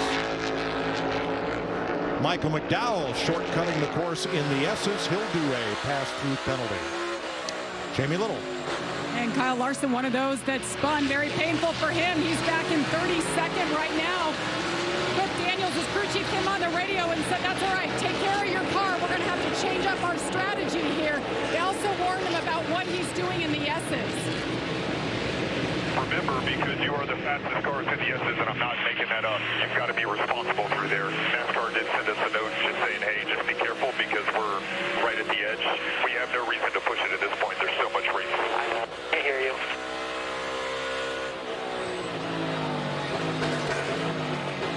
Kyle Larson inside of Kurt Busch and makes the pass. Yeah, you heard me talk about it. Listen to these in-cars of how they're wringing those engines out, just, you know, constantly almost borderline in the chip up through the, or down through the S's, and a lot of parts over in the stadium section of this racetrack. So just trying to back off of those RPMs a little bit to help the temperature in the engines. And a lot of that's dependent on if you're in traffic too. If you're following somebody, you don't have a Can't lot of afford to do it, or being followed, trying to hold somebody off, you know. But if you're out making lap times, a lot of times, honestly, you can shift into that third gear momentum and be faster yet, not even trying. Kyle Busch on the way back after a spin caused by contact from Chase Elliott. He was in 10th, but Eric Jones, one of a number of cars who started out back for unapproved adjustments, climbing up into the top 10. Now all of the first 14 cars, back to Joey Hand in 14, all made pit stops prior to the end of stage 1. The first of the cars that pitted at the stage break is Chase Elliott in 15th, ahead of Logano, Bowman, Haley, and Briscoe. I love this section of the track. We brought a 2-seat car here, and this was the part of the course that I had the most trouble with. The entire time I was here, I never could get a flow for it. Daniel Suarez, who had a tire cut down on the restart, he is in 38th. He is still on the lead lap, and his last lap was just as fast as race leader Austin Cindric's. So do not count him out.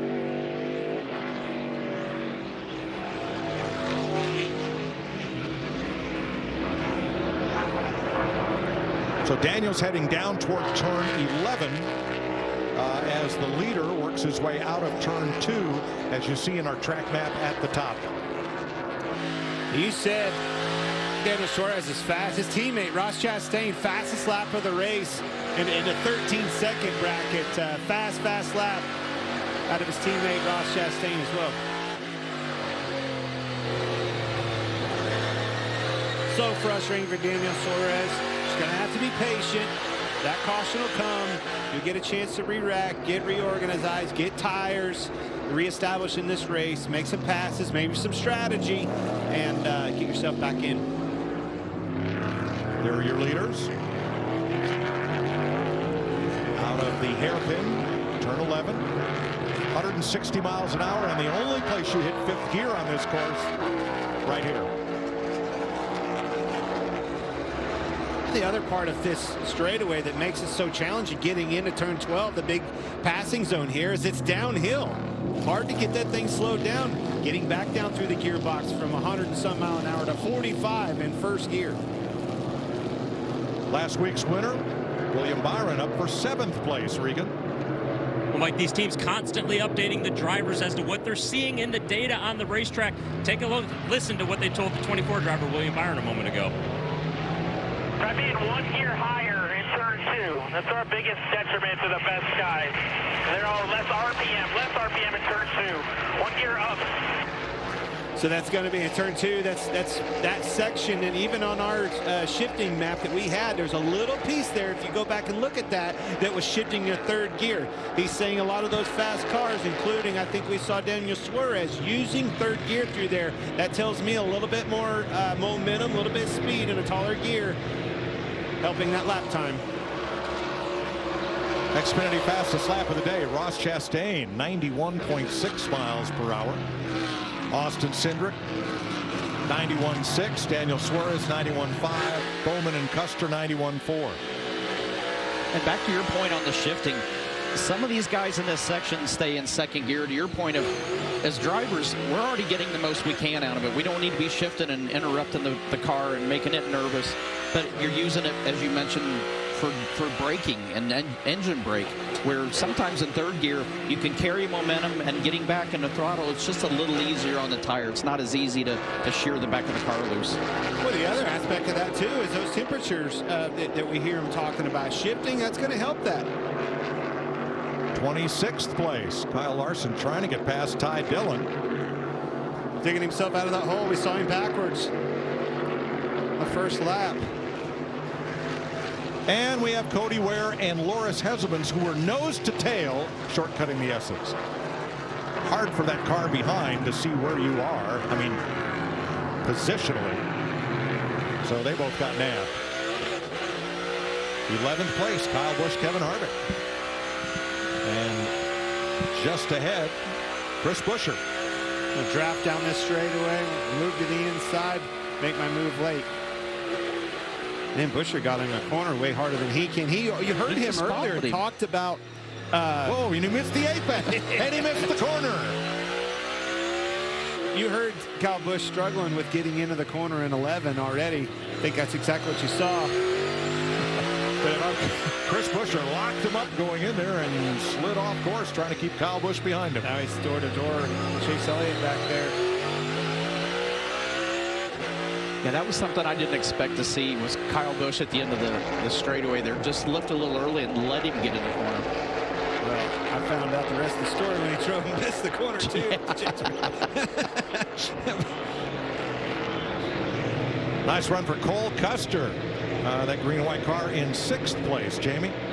Yes, Mike, it's been a smooth day for this 41 team. Cole Custer had his best ever qualifying start today, started 3rd, and he credits a lot of that to running in the Xfinity Series yesterday. Sure, not a lot transfers, but he said just getting his rhythm back on a road course was a huge help to him. He finished 3rd, and right now, Tony, he's your best running car. So far, so good.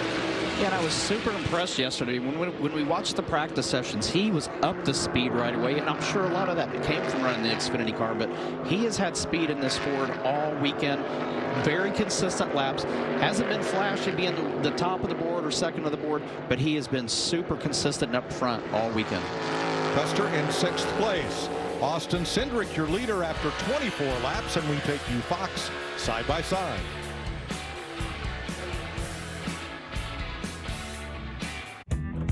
When you step into a new day, determined, committed, willing to take on whatever's asked of you, that new day is yours to own, yours to shape, and yours to be proud of. Ram, J.D. Power's #1 brand in new vehicle quality. Right now, during Ram Truck Month, get 0% financing for 72 months on the 2022 Ram 1500 Bighorn.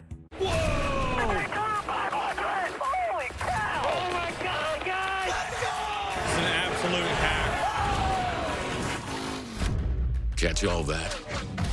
I'm ready to rip somebody's freaking head off. Or that?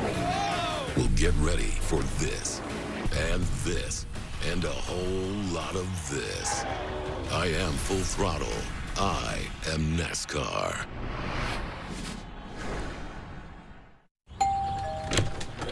Oh, there's my little nephew. He looks more like Dad every time I see him. Dad is old. Right. So your message said you wanted to talk about insurance? I said I want you to talk about insurance. Well, most people know that bundling home and auto saves you money. Keep saying your words. But did you know that new customers who bundle and save with Progressive can save an average of $800? Sleeping baby. I love you too. Forensics were the case. So without the science, I don't think he might have ever been caught. When man commits a crime, God will find a witness. Forensic Files, streaming now, part of All American Justice on Fox Nation. April 9th, it's time for the next chapter in an age-old rivalry. It's time for the Red Sox and Yankees. Because this is my... April 9th on FS1. For great views, go to Kansas. For unforgettable views, go to Kansas Speedway. Get your tickets today at kansasspeedway.com. Austin Cindric, your leader. Ross Chastain has finished 2nd the last 2 races. He is 2nd right now by just a car length. Had a shot at Cindric there, but push did not come to shove. Too soon. Larry, too soon for our subway right combination? never too soon, Mike, and it's going to actually be Ross Chastain, his crew chief Phil Surgeon, in this #1 team. This is their second season together. This is actually the same group that was at Chip Ganassi Racing last year in the 42 car.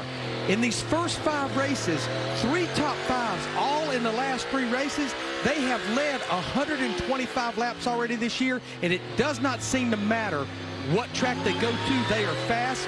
Could this be the subway right combination to go up there and take the lead, Mike, and maybe get Ross's first career win here in Houston or in Austin?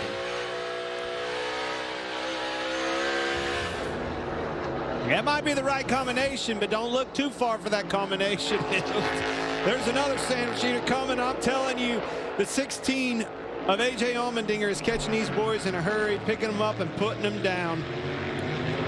And you got to believe the 2 leaders know he's coming also. I bet the spotters or crew chiefs are letting them know lap times, letting them know what's going on behind.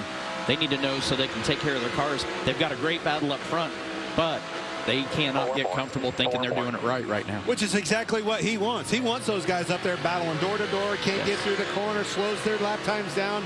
He'll be right there for the taking. Tony, you've won Cup races in this series. What's the difference between the way you drove and the way a road race veteran like A.J. Allmendinger drives? Well, it's all comfort. I mean, if you could get the car to do what you're wanting in key areas on the racetrack, it doesn't have to be perfect for all 20 corners, but it has to be very comfortable at key areas. So if you can get the car comfortable there and work on those corners that you know are going to make and break time, that's what you got to work on. And if you can get it there, then you can relax and take care of your car. Lead battle still very tight. And Cindric and Chastain. A little bit of a wheel hop right there. And that's something that these cars with independent rear suspension kind of did away with, but I heard it was either brake lock up or some wheel hop up. Nonetheless, you could see Chastain get closer to him. And the reason is, look over your shoulder. Stage 2 is almost over again, Tony. 4 laps to go. Another opportunity at some of these guys. Let's see this race flip-flop again, Larry. You talked about it. 2 to go. Those guys pitted. The top dozen cars all pitted before the end of stage 1. Let's see how many of those come in before the green and white checkers wave for stage 2. Look at those heart rates. If you're back in the pack, you're going to have to come this lap. You're going to have to come. You see it. And Austin Cindric still pumping, man, right out almost 160 beats per minute. It's been that way since we dropped the green flag. Ross Chastain, same way. And the crazy thing, being inside the car like that, you don't even realize your heart rate's that high. You feel like you're in control, you're comfortable, you're in a rhythm, and you feel like you're relaxed. And then we get to look at the monitor here and look at the beats per minute and go, yeah, that's a workout. Now, Tony, hang on just a second. There's nobody listening that's ever seen you. There's no way, if we had a heart rate monitor on you back in the day, that was going that hard. I don't believe it. I don't know if I'd have wanted to drive working that hard. But somehow, with your talent, you didn't have. All right, Christopher Bell is in, and that means the other Gibbs cars are likely coming with him. Pit road getting kind of busy here. Martin Truex. Chase Elliott. Jamie. Chase Elliott's had a pretty good car today. He said it's not bad just struggling with the front early on, but it's okay. They're going to make an air pressure adjustment, 4 tires. He is down and away.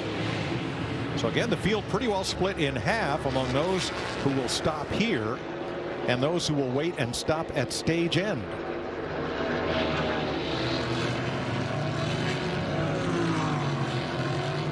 So one of Clint's questions for stage 2, you're trying to win, is $10,000. Where will our pole sitter as the lead change? Let's follow the lead change. If it happens here, nope, Chastain with a run. He was side by side, didn't get it. Where's Ryan Blaney, our pole sitter, going to be at the end of stage 2? He is currently 10th. That's one of Clint's questions. Man, I'm telling you, these questions are tough, especially where the racing is. Speaking of tough, I'm telling you, under braking, Ross Chastain in that one car, he's been strong. That's something I noticed that they were able to do yesterday and even today. This was coming into turn 11. Coming down the hill. You can see it all under braking. and doesn't get himself in a bad position under there where he's locking the left front up because he's having to overdrive it. I mean, he's very controlled in the braking zones, which is impressive right now. Side by side.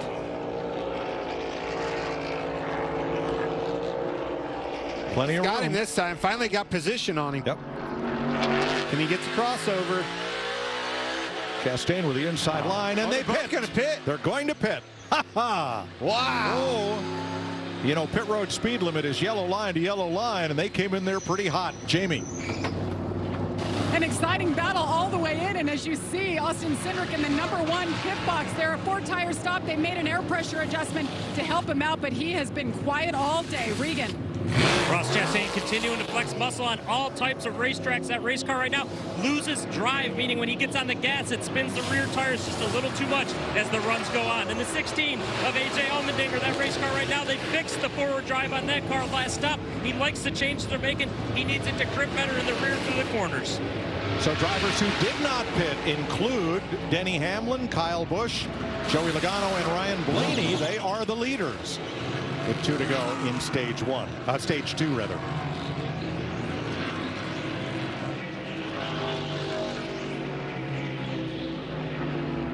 William Byron, too fast entering pit road. He will go tail end of the field for stage 3. We talked about you don't want to go to the back. You don't want to have to try to fight your way through. When it comes to the flip-flopping of do you pit, do you run out and get the stage points, at the end of stage 2 on a road course, I want to have that track position. I don't want to have to come from the back. Absolutely. Stage 1, you don't mind giving it up to get the points, but absolutely at the in the stage 2, you want it. So Christopher Bell was the only Gibbs car to come in there. So here are your Toyota top performers. Denny Hamlin and Kyle Busch 1-2. Bubba Wallace in 10th. Kurt Busch in 17th. Bell and Truex came in there 20th and 22nd. They both pitted.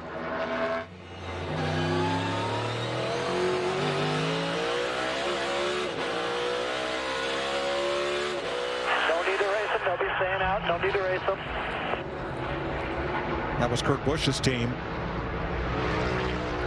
They are 17th with Hamlin the leader. And Hamlin, we talked about it, deep in the points, needs stage points, needs something to dig himself out of. You know, take him wherever you can get him. And this stage 2, 10 points goes a long ways towards that goal at the end of the year. If, in fact, you're going to have to race your way in. About 11 seconds separate Hamlin and Kyle Busch as Joe Gibbs Racing tries to get their season on track. They were lined up for a 1-2 finish earlier this year, but a caution flag and a green-white checker stole that opportunity from them. Teammates Logano and Blaney for 3rd, and Almirola rounds out the top 5. So 2 Toyotas, 3 Fords. The first Chevy is Austin Dillon in 6th. Not got under in there. That's what I love about this track. The corners aren't so long to where the apex is a long apex at the bottom of the corner. It's a point in a lot of sections. So if you miss it by a little bit, you miss it by a lot, and you create a huge opportunity for somebody to get their nose in. The other side of that, for 2 guys racing like this, you have to hold it out to get that drive up off the corner. And if there's somebody in your rearview mirror right on you, you can't do that because you open the door up for them to dive on you and make the pass. There's Kyle Busch's day. Now remember, lap 14, he fell back to 31st. He did have that spin when Chase Elliott got into him coming into turn number 12, but he has fought his way back. He was in position to win the truck race, and they went 3 wide at turn 11 on the green-white checker, and none of them won. Zane Smith crossed under, got the big launch off 11, and went to victory lane. Last lap, stage 2. Last opportunity. A lot of points. I don't know. He's going to have to get close. You can see him diving off in there, Tony. Doesn't get much closer. Gave up a little bit on exit. Still through the stadium section of this track. And Kyle really got through there good. Oh, Joey slipped up. Yeah.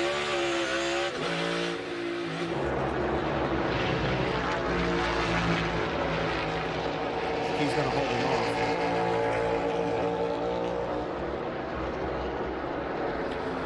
Denny Hamlin, your leader, coming to turn 20 for his first stage win of the season. The fight is for second.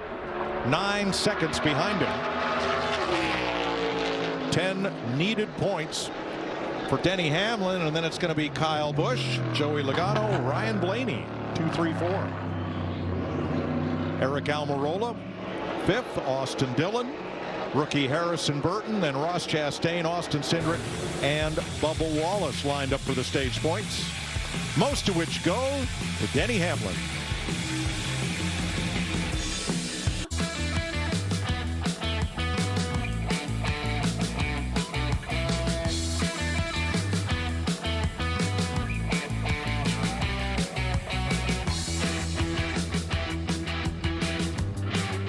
Took 50,000 tons of sunset red granite to build that state capitol here in Austin in 1888. Beautiful structure. You know, Texas is the only U.S. state to have once been an independent country. As the Ukraine fights for its independence, Fox Corporation has helped raise over $12 million for the American Red Cross to support their mission of providing aid and resources, food, water, medical supplies, and housing support to people in Ukraine and those who have been forced to leave their homes. Please join us in supporting the Red Cross relief efforts. Donate by visiting redcross.org/FoxForward or just scan the QR code at the bottom of your screen.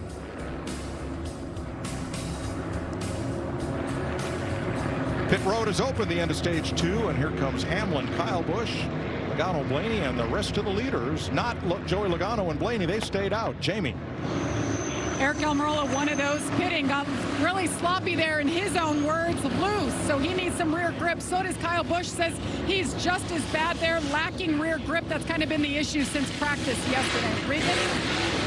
Chris Gabehart on the 11 car said that he would keep Denny out there to get as many points as he could. That's exactly what he did. That race car right now struggling through the slower corners. He can't exit the slower corners as good as he'd like to.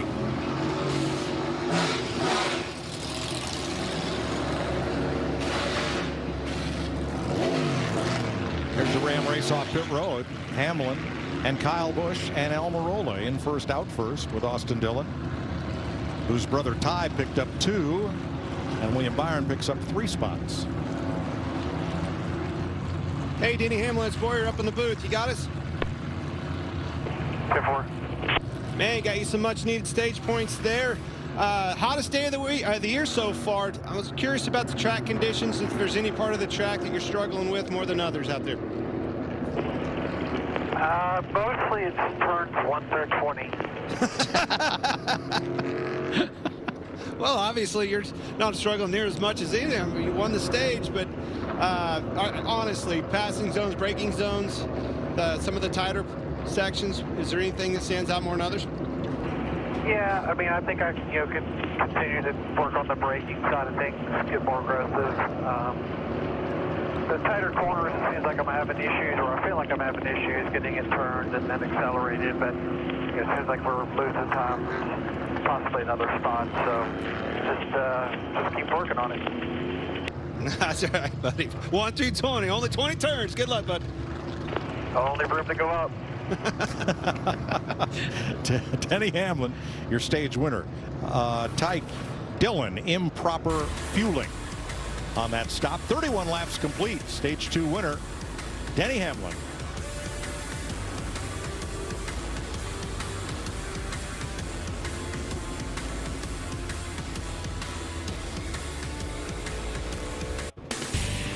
NASCAR on Fox is sponsored by Toyota. Let's go places.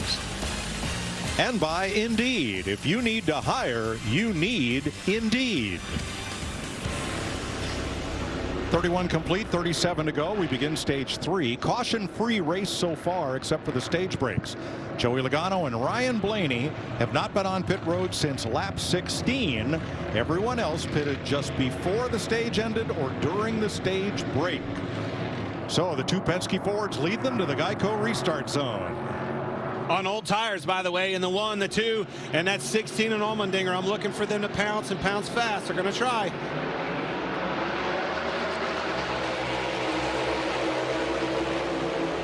Everybody on the lead lap. They all fan out. Oh, Joe Logano. And funnel down without Logano. Logano hit the brakes, and that thing took a hard right.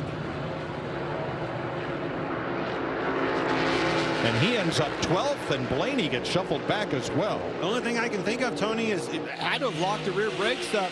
But how that thing went right instead of left, that was very odd. That's not what you expected on the restart, obviously. But what we've seen a lot with these guys is when they have to make a correction to try to catch the back of the car, it seems like it's easy for them to overcorrect. So for it to, whether it was him turning it or whether it turned on its own, but for some reason, these cars, it's easy to overcorrect them. Well, you knew you saw the teammates of Logano and Blaney up there on the front row. You knew those three cars on 4 tires, going to be a battle for the lead. Who was it going to be? Chastain in the 1 car. Second straight restart. The leader did not make it cleanly through turn 1. Here's another look. Ready. Green flag. All rolling. All rolling. All rolling. Still inside. Mind up. Oh, it didn't go right. It went left first. Yeah. Man, big time lockup. And even the left front lockup of Ryan Blaney right after him. Yeah, Blaney locks the fronts. Everybody just too hard, too deep into that corner. Wow, great save, Joey Logano. That was a big save, because that could have went wrong twice. Both times that he corrected. They exited pretty control. They exited turn 1 5 wide. When it starts doing that too, it's such a helpless feeling, because the only thing you can do is get off that brake pedal, and you need it to stop. That's why he shot out of there. And again, give credit to a racetrack that's got that runoff area, enabling him to have that. Wasn't a trap, a rock trap, or grass, or anything else. 6th place battle here.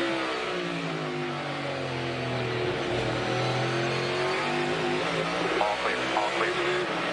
By half. That was out of turn 20, back to the front straightaway. And Bell comes right back after him. And now he's reestablished on the inside in the right position. May see another crossover. I think Christopher Bell's going to hold him out. Make sure your brake pads are One of on. the things I've been noticing is on the exit of these corners, you can see the dirt flying. Oh, Joey Hand goes around.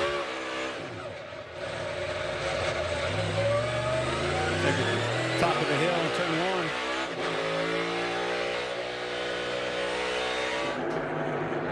Joey's had a rough weekend. Yes. Practice didn't go so well yesterday.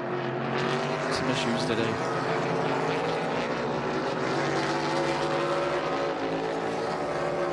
Let's show you what happened to the veteran road racer.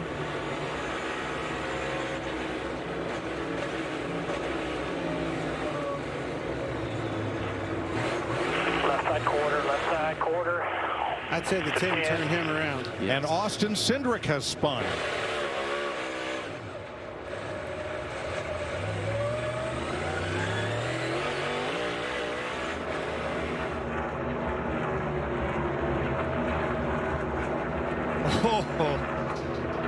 Looks like that's off a 10 coming downhill. It's a kink.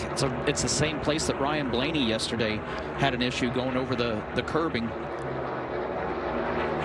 The same exact thing as yesterday. As his teammate. All right, let's ride with Cindric and listen here. Whoa, that was close. So close to Christopher Bell. And caution is waving for debris. On the throttle, bottomed out. You heard that big smack, and that's where that chassis is hitting the ground and just unloads the rear tires, and you're going to lose grip that way, especially downhill. So close to hitting the wall. Caution's out. It's going to help him a lot. But that's exactly right. The car bottomed out. First caution for cause here. Well, the 2 drivers who have led the most laps have both had spins today. Daniel Suarez and Austin Cindric. We're under yellow in Austin.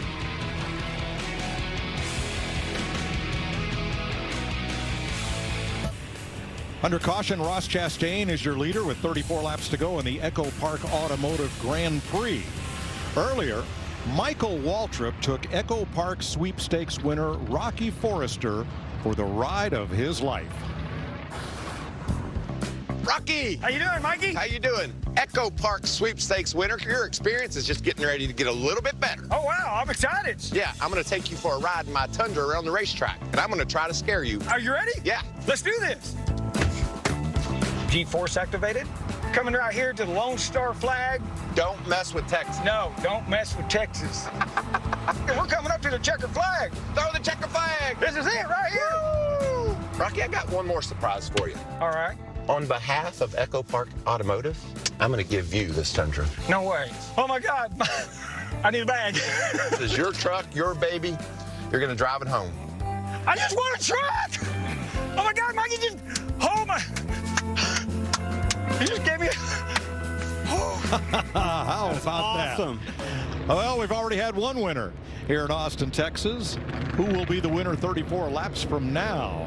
Ross Chastain, A.J. Allmendinger, and Tyler Reddick bring them by under caution, along with Ryan Blaney, Christopher Bell, Joey Logano, who had that slide up at turn 1, has chosen to come to pit road. Let's go back and listen to Logano after that wild restart. And turn 1. Sorry, hit the brakes, they locked up. Rear's locked up on me. Thought I'd be all right there.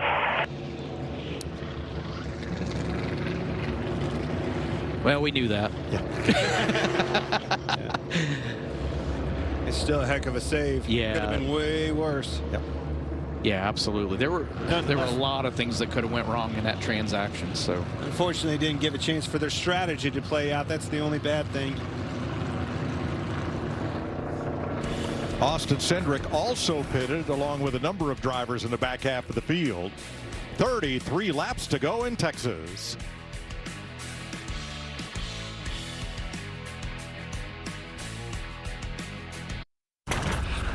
From road racing to short tracking next Sunday on Fox. We're at Richmond on the 3/4 mile. 3 o'clock Eastern time on Fox and the Fox Sports app. And joining Clint Boyer and me in the booth, 7-time champion crew chief Chad Knaus. Going to get a double dip of Chad at Richmond and Martinsville. To help break it down, 2 short tracks in a row, the next 2 weeks in a row for NASCAR on Fox.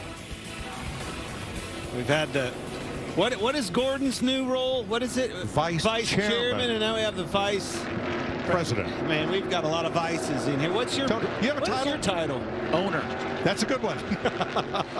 The boss. I like that. Owner of that one. Okay, everybody is still on the lead lap. We've not had a free pass all day. Ricky Stenhouse nabbed for speeding. He will go back 2 spots and restart at the back. Ross Chastain, A.J. Allmendinger will lead the land rush up the hill to turn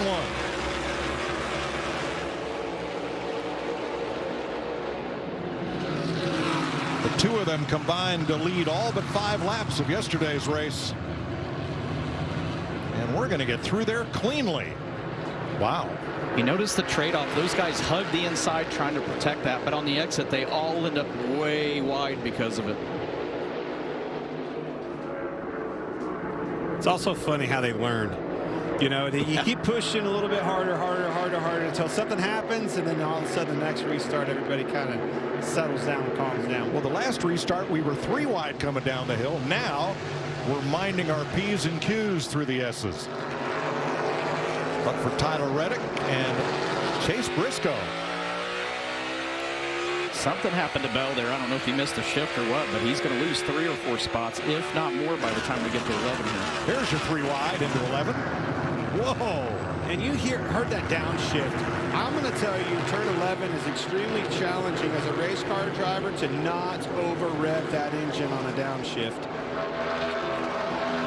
When these things blow up, you're like, well, how did it happen? Because you have a rev limiter and understand, if you downshift that thing and turn it too much on a downshift, it'll actually blow through that rev limiter, break a valve spring, and ruin your day. Well, it's mechanical. It's mechanical versus electrical. On the upshifts, it'll cut the ignition out. On the downshifts, it's literally the wheels are spinning the motor, so it doesn't matter what the electronics is telling it to, and it can't. Yeah.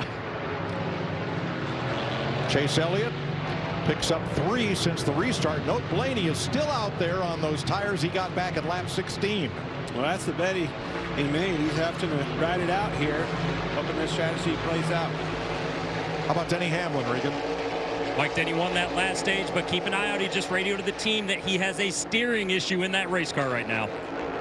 That's it. I can't call anybody else. Tony, you're taking over. Definitely don't talk to my 4 drivers if you can avoid it. You're going to. What kind of issues have they been having with these rack and pinions? Yeah, I've heard, I've talked to a couple of the drivers. You know, I take this back to Phoenix, where we heard Blaney talking about there's the issue. I just saw Christopher Bell coming down pit road, but I hear these drivers talking about the steering shaking back and forth, the rack and pinion front end. I don't know if it's slop. I don't know what's going on there, but cavitation, something within that rack and pinion steering's creating these, havoc for the drivers. And same thing, I've talked to some different guys as well, and nobody truly understands. They don't know if it's the teeth or if it's servos or what's going on. Whoa, trading paint. Yeah. Chase Briscoe, Tyler Reddick. I don't think he meant to, but he leaned, Chase Briscoe on the 14 leaned on Tyler Reddick pretty hard. I was wondering if the favor was going to be repaid. I think he was actually happy that he was there. Kind of caught him. Got him sorted back out. Up front. Manny's only got one. Uh-oh. Regan. Mike, you got to see the 20 car on pit road. Another Joe Gibbs car. Another steering issue right now on this restart. It's weird how it all happened at once for both Gibbs cars. I was going to say last to second here for A.J. Allmendinger into 16. Won yesterday. Can he sweep the weekend? One spot in between him and doing so. Can you imagine how big that would be for him?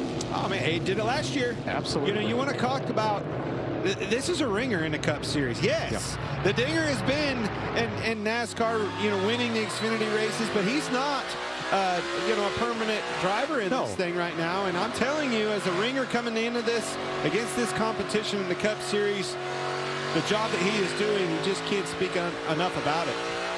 But don't forget, he started in the rear under penalty because they changed the steering rack between yesterday and this morning. With all of the races he has run and won in IMSA, in IndyCar, in open wheel and closed wheel cars, predominantly his career has been road racing. So sure, the Dinger's a road course ringer. All right, for good reason. I'll probably stick with it too. Just smooth. I think he checks all the boxes as a road course racer. He's smooth. You got to be that. He takes care of his equipment. He's a good breaker. He gets into the corner hard, but he's aggressive, all in the same conversation. But he really knows, when to push and he knows when to save, and that's more crucial on road courses than people realize. You're having to take care of the brakes. To your point of on the downshifts, you have to take care of the motor. There's a lot of variables with taking care of the race car on a road course that we don't normally see on an oval. And AJ is really good at knowing when to take care of that car, and also when is it time to push, when is it time to put that pressure on. He just maximizes the day at a road course. Martin Truex Jr. is the leading Toyota in this race. He is 7th, just a lap ago past Cole Custer for that spot. Custer is 8th, Alex Bowman is 9th, and here's 10th place Kyle Busch. Here he comes. 4th place Chase Elliott, last year's winner here in the downpour. Mr. Unhappy today. You knew he'd figure it out. Happier. Yeah. I think I've seen some interviews from you like that. Absolutely. I think at one time you said you were down and out. Our season's over. Poor me, poor me. Wasn't that the last time you won a championship? Whoa. Corey LaJoie coming off his first career top 5 last week. Now it's a little bump and thump with rookie Todd Gilliland. If Todd wasn't there, he wasn't going to make the corner. Right. 8 wheels corner better than 4. Always. And once that thing, again, just like we saw with Joey Logano, he didn't have that runoff area. He had a car right in front of him. The only thing you can do when that thing gets to bucking out from underneath of is let off that brake and run off in that area, and you didn't have that in the 38 car pretty hard. These cars take a beating, though. That's one thing that I really haven't seen yet. Now, mind you, yet. This third stage, when the money's on the line, you get over there to the stadium section of this place. I look for these cars to start beating and banging on one another, and they can take it. These things can take a beating. Jamie? Well, Kurt Busch, we're riding on board with him right now, not having a good day. Came in here hoping to have a good race, not just at the end, but their problems have continued. The front is just so tight, he hasn't been able to turn. No lateral grip. They have literally thrown the kitchen sink at this 45. They've unhooked the rear bar. They've adjusted the front shocks, air pressure, you name it. They've done it, and he hasn't been able to make up a whole lot of ground up to 26th right now. Now, you saw how late he was back to the throttle there at turn 1. Half of the drivers in the top 10 right now participated in one of yesterday's races. We'll discuss that after this.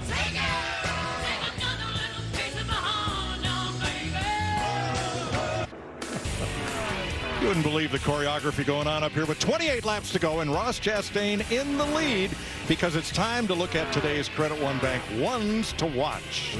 Well, you're seeing him right there. I'm picking my man, Ross Chastain, to be #1 at the end of this day. Comes into this weekend with 3 podium finishes. I think this weekend is the time that he gets his boss a happy birthday present right here with a victory. So, Clint, Chase Elliott is the winningest active road course driver we have with 7 wins right now. Comes in here at a 21 race winless streak. His teammates have won 10 times since his last trip to victory lane, and they just keep making that 9 car better and better, but everybody has one more pit stop to go. Hey, I want to pick the guy that is on a hot streak right now. His stats speak for themselves. A.J. Allmendinger, he's just sitting there waiting for his moment, but he's going to steal the show today. Tony, Tyler Reddick is looking for that first win of his career. Today, that car has been steady all day long. Very good on long runs. Doesn't like it early on, but likes long runs. I got my eyes on Tyler Reddick. Caution is out here in Texas, but I'm keeping an eye on Chase Briscoe. I don't think anybody's traded more paint than Briscoe today. Let's see if he can bring it home. Those are your Credit One Bank ones to watch, as caution is out for Eric Jones with 27 laps to go. He has pulled off course, apparently lost forward drive, and there are no local cautions in NASCAR Cup racing. Every caution is a full course yellow. Takes a while to get around here, so everybody has plenty of time to think about strategy. Ryan Blaney's been out there since lap 16 on that set of tires. Everybody else came in at either lap 27 just before the stage end or around lap 31 or 35. So, strategy, Coach McReynolds. And Mike, you cannot script these cautions when they actually come, because here we are, 27 laps to go.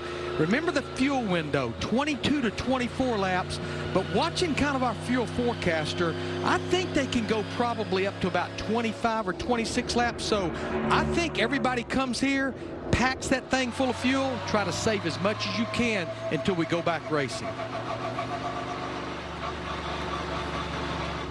Thanks, Larry. Now, we listened in on Tyler Reddick and his team. Good enough about what we have to just drive back up through here. First off, take a huge deep breath for me here. We're on top 5. This isn't 2 years ago when we were running 15, okay? We're on top 5 every week. This is not that bad. Relax, deep breath, reset. Long way to go. Well, I like the way they're thinking. That's one way to calm them down. Hey, man, I like it. Yeah. I don't know why he's so upset.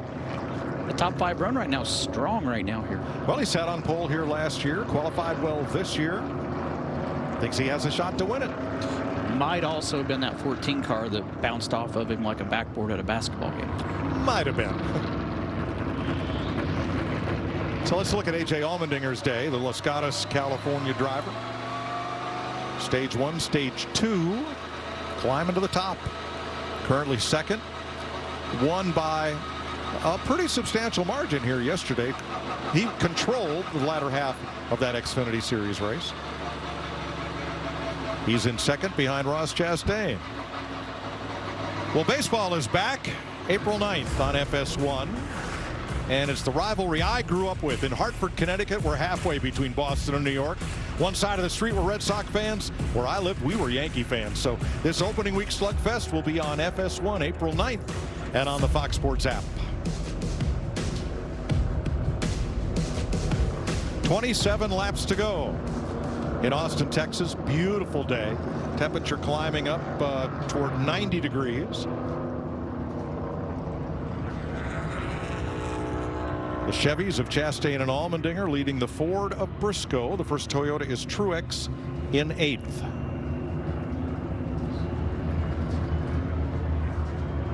This is such a beautiful facility. You can walk the track, you can sit on the hillsides, you can go up the observation tower for $20 and get a view of probably from here to the Gulf. That tower is 100 feet taller than the Statue of Liberty. You couldn't pay me $20,000 to get up on top of that tower right now. It's Boyer's perfectly been stable. You could me, Mike. You could me. Yeah. I'll go. You're just giving money away anyway. What are you talking about? Hey, that's a lot of money, bud. 36 people went 6 for 6 today playing Fox Bet Super 6. It's free to play, and they will split $10,000 of Clint's money pending verification of eligibility and all the fine print. All right. Well done.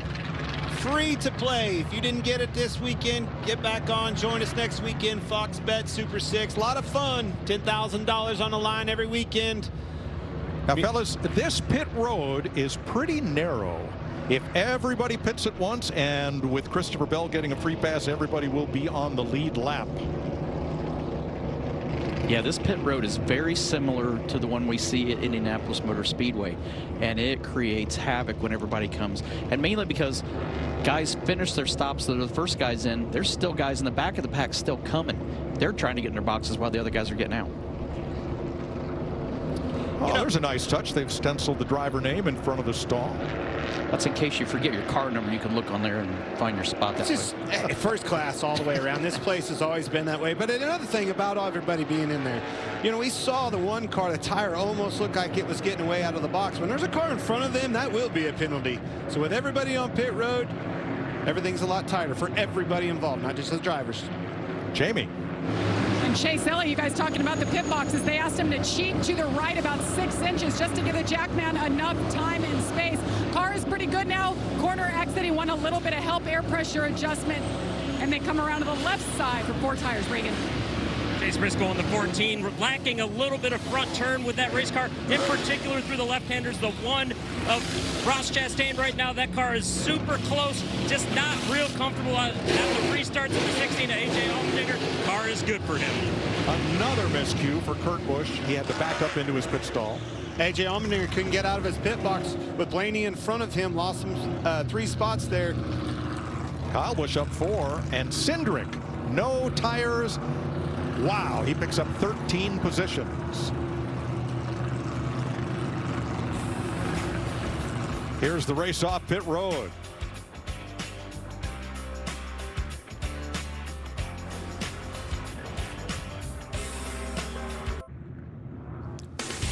NASCAR on Fox is sponsored by Credit One Bank, the official credit card of NASCAR.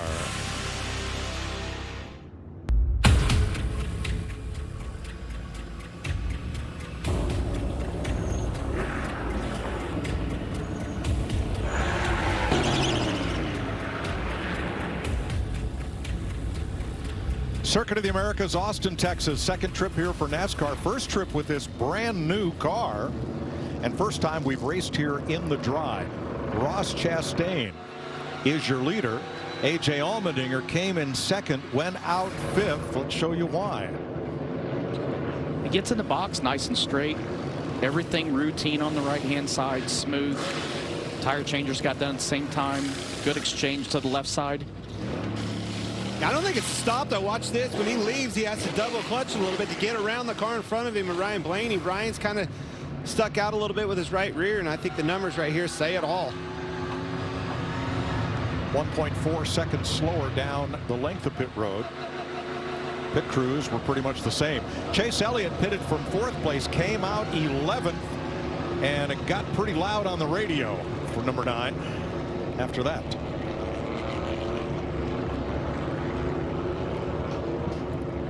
Larry, Austin Cindric did not take tires. How about that?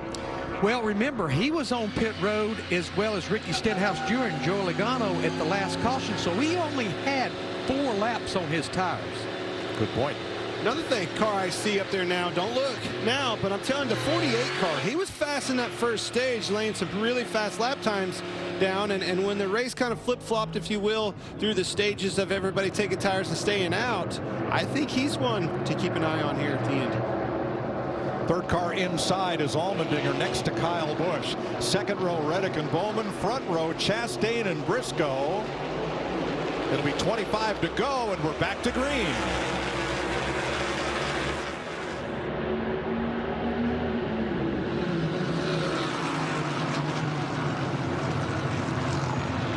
Whoa.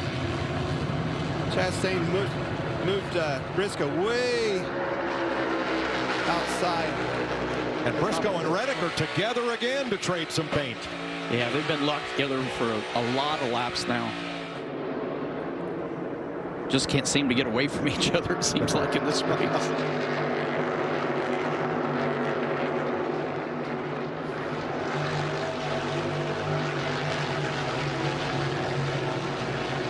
Denny Hamlin, Chase Elliott trying to fight back, and for the lead, here comes Briscoe.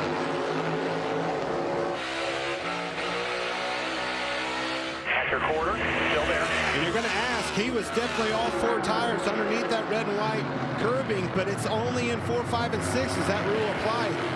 That's fair game. Coming off of 9, set yourself up. Great corner for Briscoe, but the one had more momentum from that outside line, and around goes Logano again. We stay green. Chastain under braking. Where he's been so strong all day long. Ran Briscoe pretty wide right there. This part of the track going through the stadium section, Tony, is so tight. Everybody runs a little bit different, trying to set yourself up for that next corner. You see how tight they stayed to the left there. You're trying to protect that spot.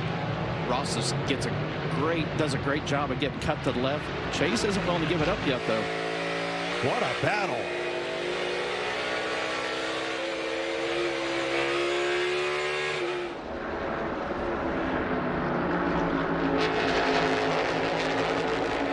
Love watching young guys go after it because they are getting 100% every corner of every lap. And Chase is back established on the inside.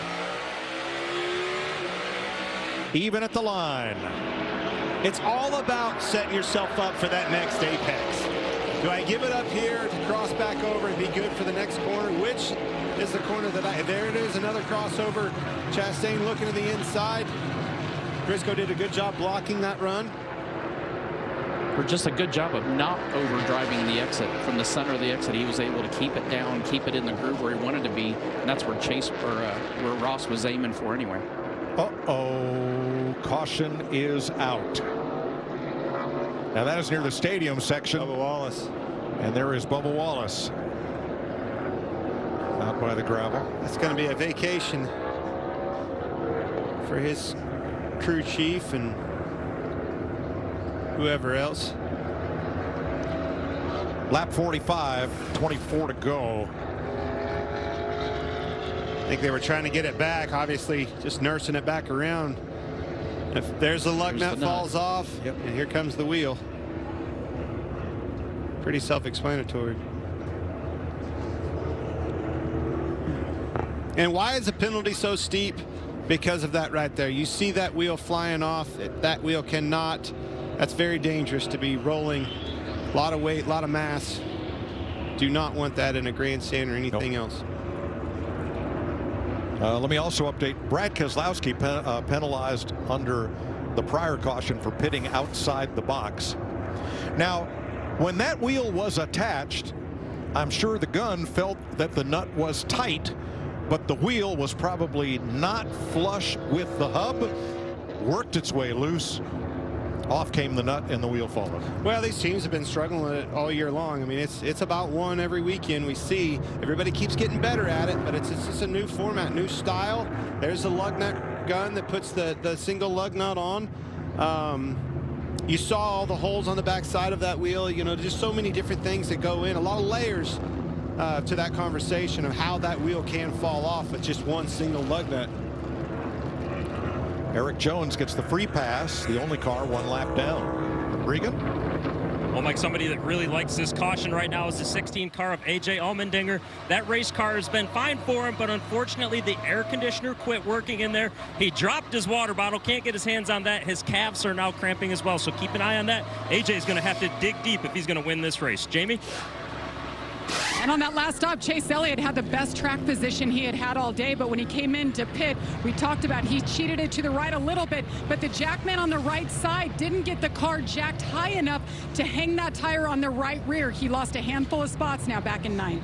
He went from 4th to 11th on that stop. He's regained 2 since then, as Jamie pointed out. And going back to that lug nut, I mean, it's new technology to the sport of NASCAR, but it's not new technology. They use it in IndyCar racing, a lot in sports car racing. When the teams get more time with this and get used to the guns and get used to the nuts, making sure that when they pull it off, they have to pull that off straight so the nut doesn't come out of the gun crooked.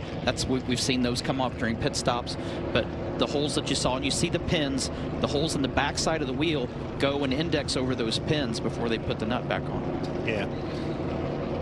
All right, owner. We talked about vice presidents. We talked about vice chairmen. We talked about owners. You said you're an owner. Yeah. Well, your driver's leading the race. Talk to him. Be an owner. Listen, Clock in, owner. I don't know that I want to talk to him today, but I don't want you talking to him, so I'm going to do this. Hey, Chase, it's your boss, Tony, in the booth with Fox. You got me, bud? I got you, buddy. How are you? Well, I'm in air conditioned. They're feeding me shrimp and steak up here. I mean, it's nice and cool in your car, isn't it? Yeah, I was going to say, sign me up for that. Other than the shrimp part, the AC part definitely sounds nice. Is there with all these guys, so we are, hopefully we'll clear them a bud. Well, you've had an awesome day, man. You've done a great job. You've been fighting hard, been in contact with the 8 car or the 1 car. You got yourself where you want to be in the lead. Can you finish this thing off? Well, we're definitely going to try. I mean, we got a pretty good Mahindra tractor for. We've been working on it all day long and feel like we finally kind of got the tires underneath of it. So trying to do like what you told me at dinner last night with the batteries to see if we can hold it off. Well, remember, this car is just about as tough as a Mahindra tractor, so do what you got to do with it. Get the job done, bud. Yeah, thank you, guys. I don't know where you're getting your steak and shrimp at, but I didn't get that. I will say I was looking at you on camera. They kind of look like, you remind me of Jim Belushi on Blues Brothers back in the day. All you was missing that cocktail sauce from that shrimp. That belly of yours. Meanwhile, just 21 days till we go back and play in the dirt.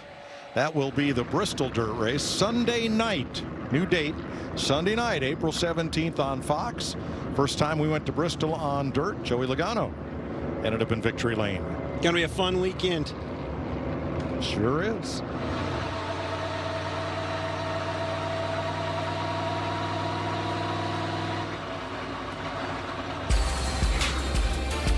The last 11 races in the Cup Series have all been won by drivers under age 30.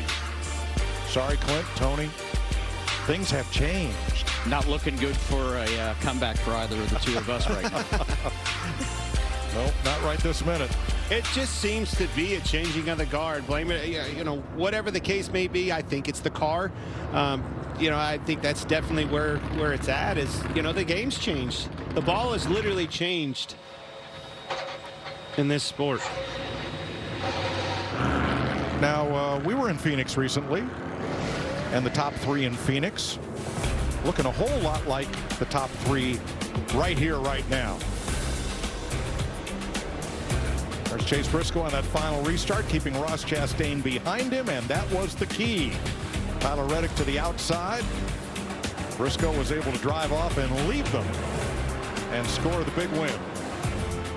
Pretty hard to believe. You think 2 weeks later, here we are. You think he still has those Tony Stewart uniform pajamas he wore in that picture about age 6 or so? I know he does. I mean, when we were talking, he says he still has a bunch of stuff from when he was a kid in his room, and he goes, maybe now that you're my boss, I can get rid of some of that stuff. I'm like, no. Hey, bud, that stuff, I'm very superstitious, so I'm all about things being lucky and don't disrupt things when things are going well. So I told him, keep it. It's so funny you were talking about those pajamas, because this is how I know our time has passed. I literally was just on Facebook Marketplace looking at cars like I always do, right? And it was a Tony Stewart edition, what it was, a Monte Carlo, whatever it was. It had like 340,000 miles on it.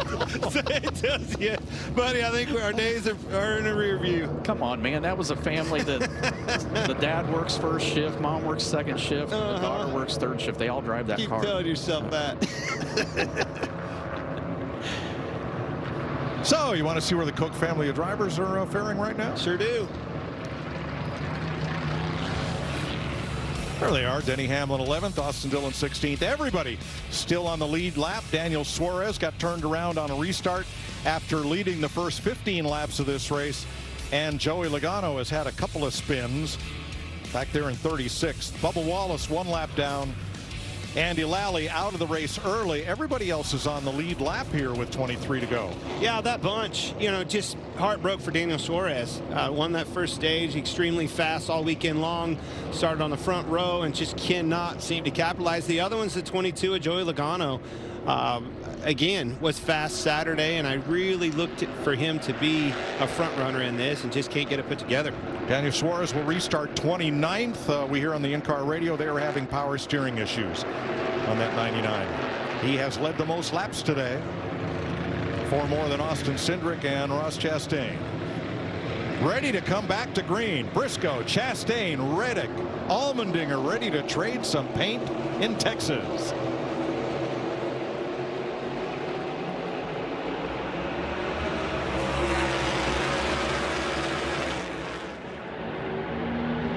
Chase Elliott, big swing to the right, sends some cars off to the side there, trying to make some room. See Kyle Larson trying to shoot to that outside. Afraid he got too far outside.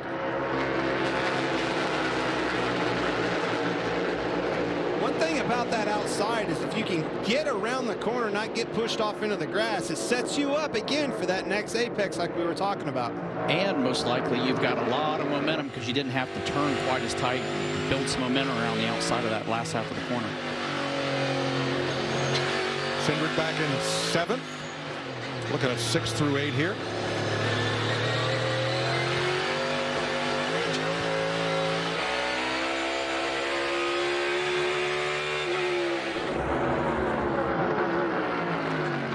He's under him. I think he's going to move him up. He sure did. Big launch off the corner for Chastain, and now Allmendinger looking at 2nd place.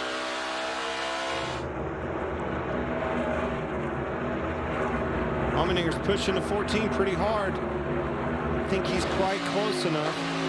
Turn 12.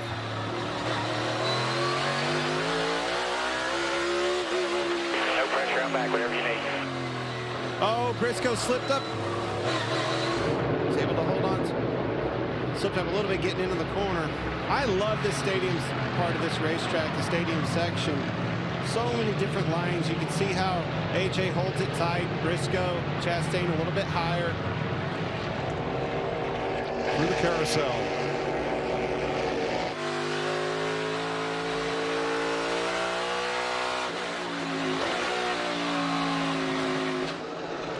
'19. Sweeping off track to get a good run off 20 and back to the front stretch and up the hill.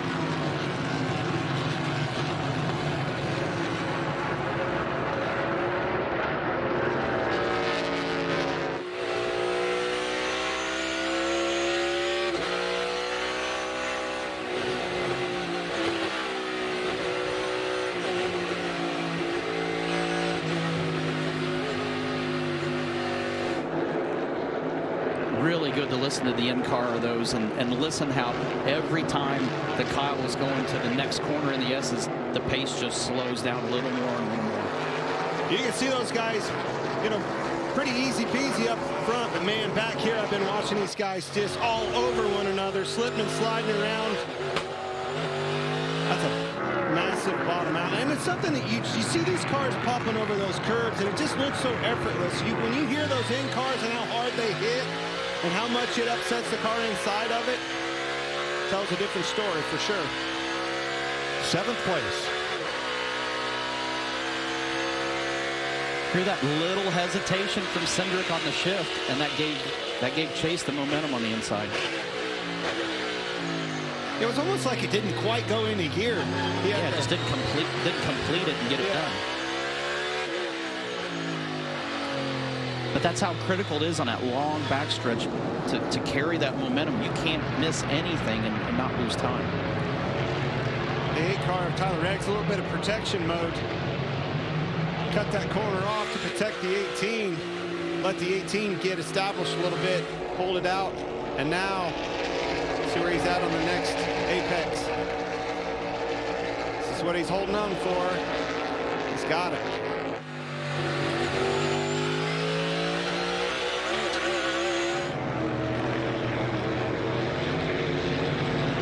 Alex Bowman as well.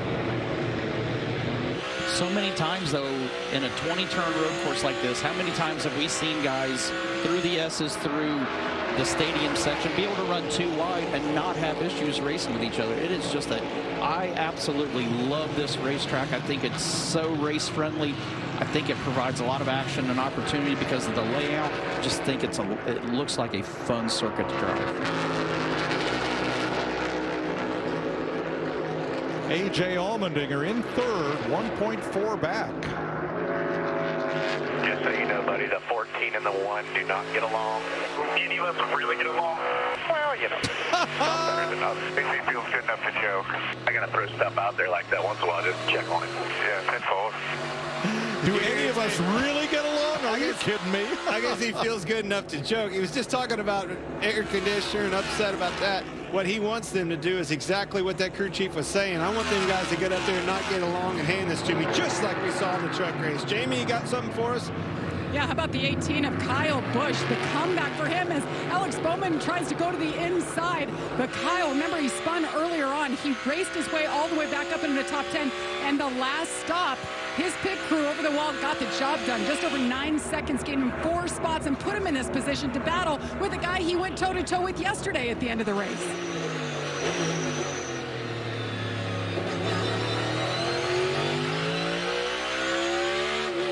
Seeing patterns of guys that just can't seem to get away from each other, whether it's today during the day or they can't get away from each other from the day before. Yeah, and maybe a new, birth of a new nickname this weekend.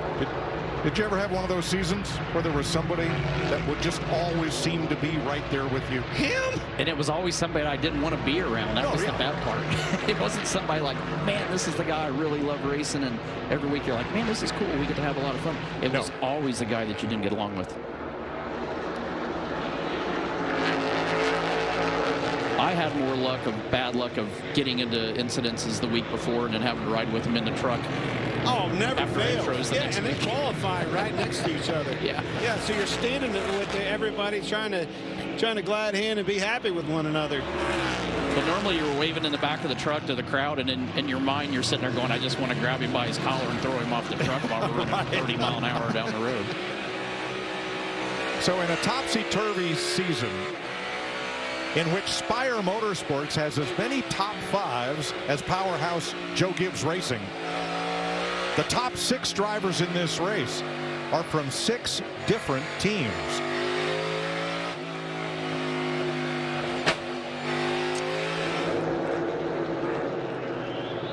How about Alex Bowman in 4th place? Right now we're on the number. Anything you can do with short shifts or 80% throttle on straightaways would help.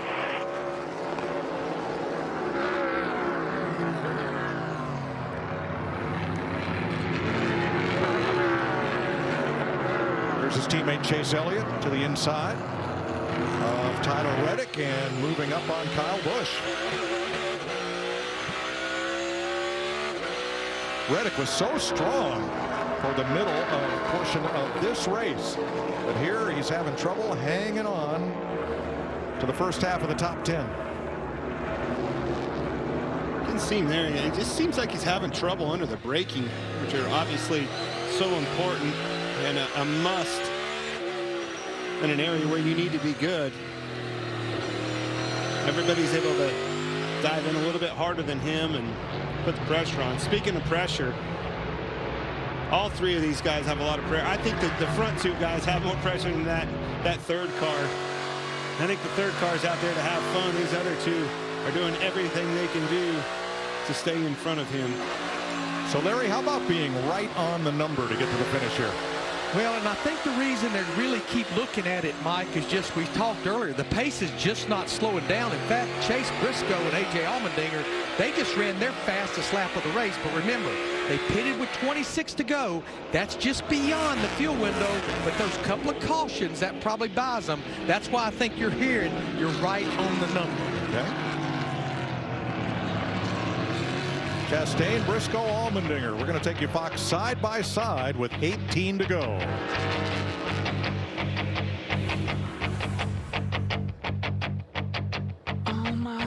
Come on along, head for the mountains of Bush Beer. Head for the mountains, it's cold and it's smooth and it's waiting for you. Come on, head for the mountains of Bush Beer. Head for the mountains of Bush. Head for the mountains of Bush. Light beer. At USAA, we've been called too exclusive because we were created for officers.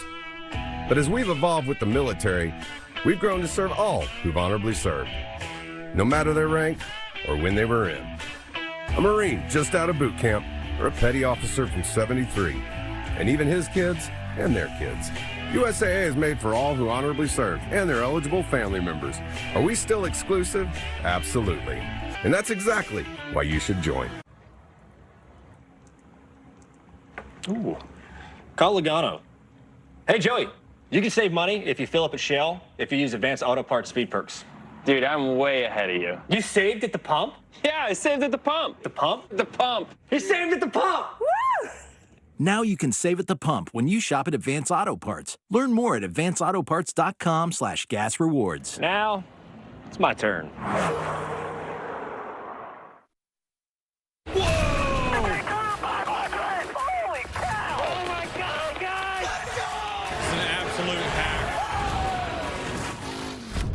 Catch all that?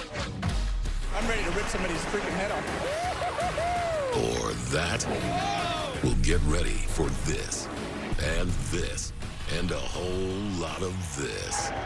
I am Full Throttle. I am NASCAR.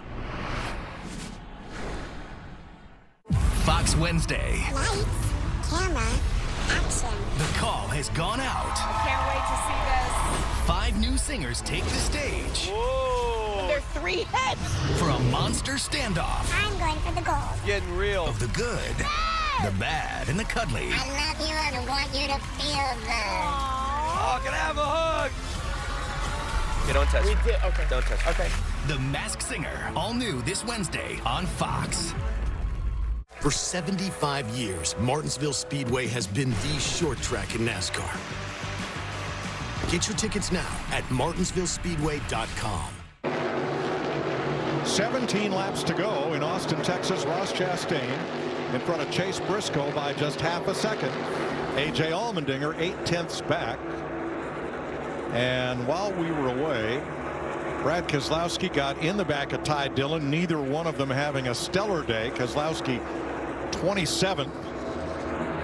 And Dillon around has been able to fire it up and continue in 35th. Boris Said was just penalized for the second time today for shortcutting the S's. Only 2 cars out of the race, Bubba Wallace and Andy Lally. Everybody else on the lead lap with Chase Elliott and Kyle Busch fighting it out here for 5th place. Be interesting to see where Chase would actually have been if he didn't have that slow pit stop. See how close to these leaders he would be.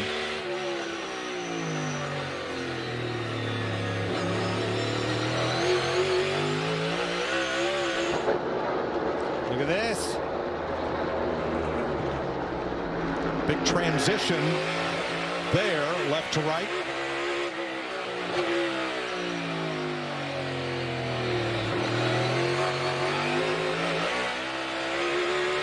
Putting the pressure on him. And A.J. Allmendinger not far behind. He's now within a second of the leaders. But I don't think he's close enough that they get side by side to be able to capitalize on it unless they get in one another and shove each other, you know, quite a bit off the track. Briscoe, another 13-second. Both of the other ones are in the 14-second bracket. You know, neither of these two leaders are road racers. Chase Briscoe ran dirt. Ross Chastain grew up in Florida, where all the roads intersect at right angles. You don't have the big flowing, sweeping roads to practice on like you do up north. Not that anybody did that. Oh, Briscoe slipped up quite a bit there. Got loose. I think his car bottomed out. But you say that, Tony, once he got with the Ford camp, man, I don't know what's happening, but he's really slipping this last lap. And now you see A.J. Allmendinger moving to his inside. When he got underneath the Ford banner, he was able to run a lot of sports car stuff and gain a lot of experience on road races. And it's absolutely helped him. He'll tell you that has helped him more than anything, was Ford supported, putting him in the sports car series just to get him laps on road courses. That's not at all what I thought was going to happen. You could see he was putting the pressure on Ross Chastain, and then all of a sudden started slipping, sliding around, and within 2 corners it was passed by A.J. Allmendinger. All right, what's the Kaulig team in second place now thinking about fuel? I really don't want him to conserve a whole lot unless you don't think we're going to make it at all. I think there'll be another caution. I would say we're probably 1 short. I would say keep in touch with these guys is what we need to do. We'll keep in touch with these guys, and we might be 1 lap shorter, kind of 2 different agendas, aren't they? Well, 1 lap is a long lap here.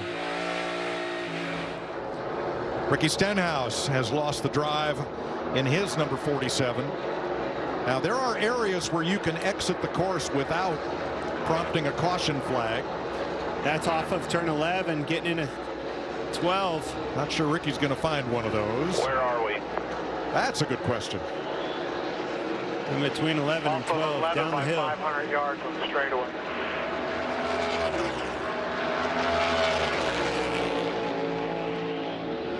It's going to come roll back unless he can get it fired back up.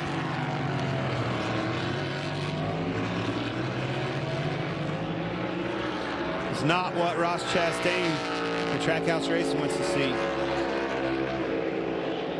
Not with 15 laps to go. There's Stenhouse about a third of the way down that back straightaway, rolling to a halt. Everybody saw that. How about that? Everybody saw that caution was going to come out, dove to pit road. This could be a huge determining factor in this race. They're going to have to throw the caution. Question is when. They're going to let these guys. There it is. Caution is out. And when the caution comes out, pit road closes. So everyone who made it to pit road under green huge have an advantage. Yeah, I'm not really sure I understand when a car is physically not under power, why they didn't throw that caution earlier. Instead, you give these guys, you've given guys an advantage now to get on pit road. The other guys that already went by. And those guys are Truex, Cole Custer, and Kevin Harvick were among those who made it to pit road before pit road was closed for the yellow flag for Ricky Stenhouse.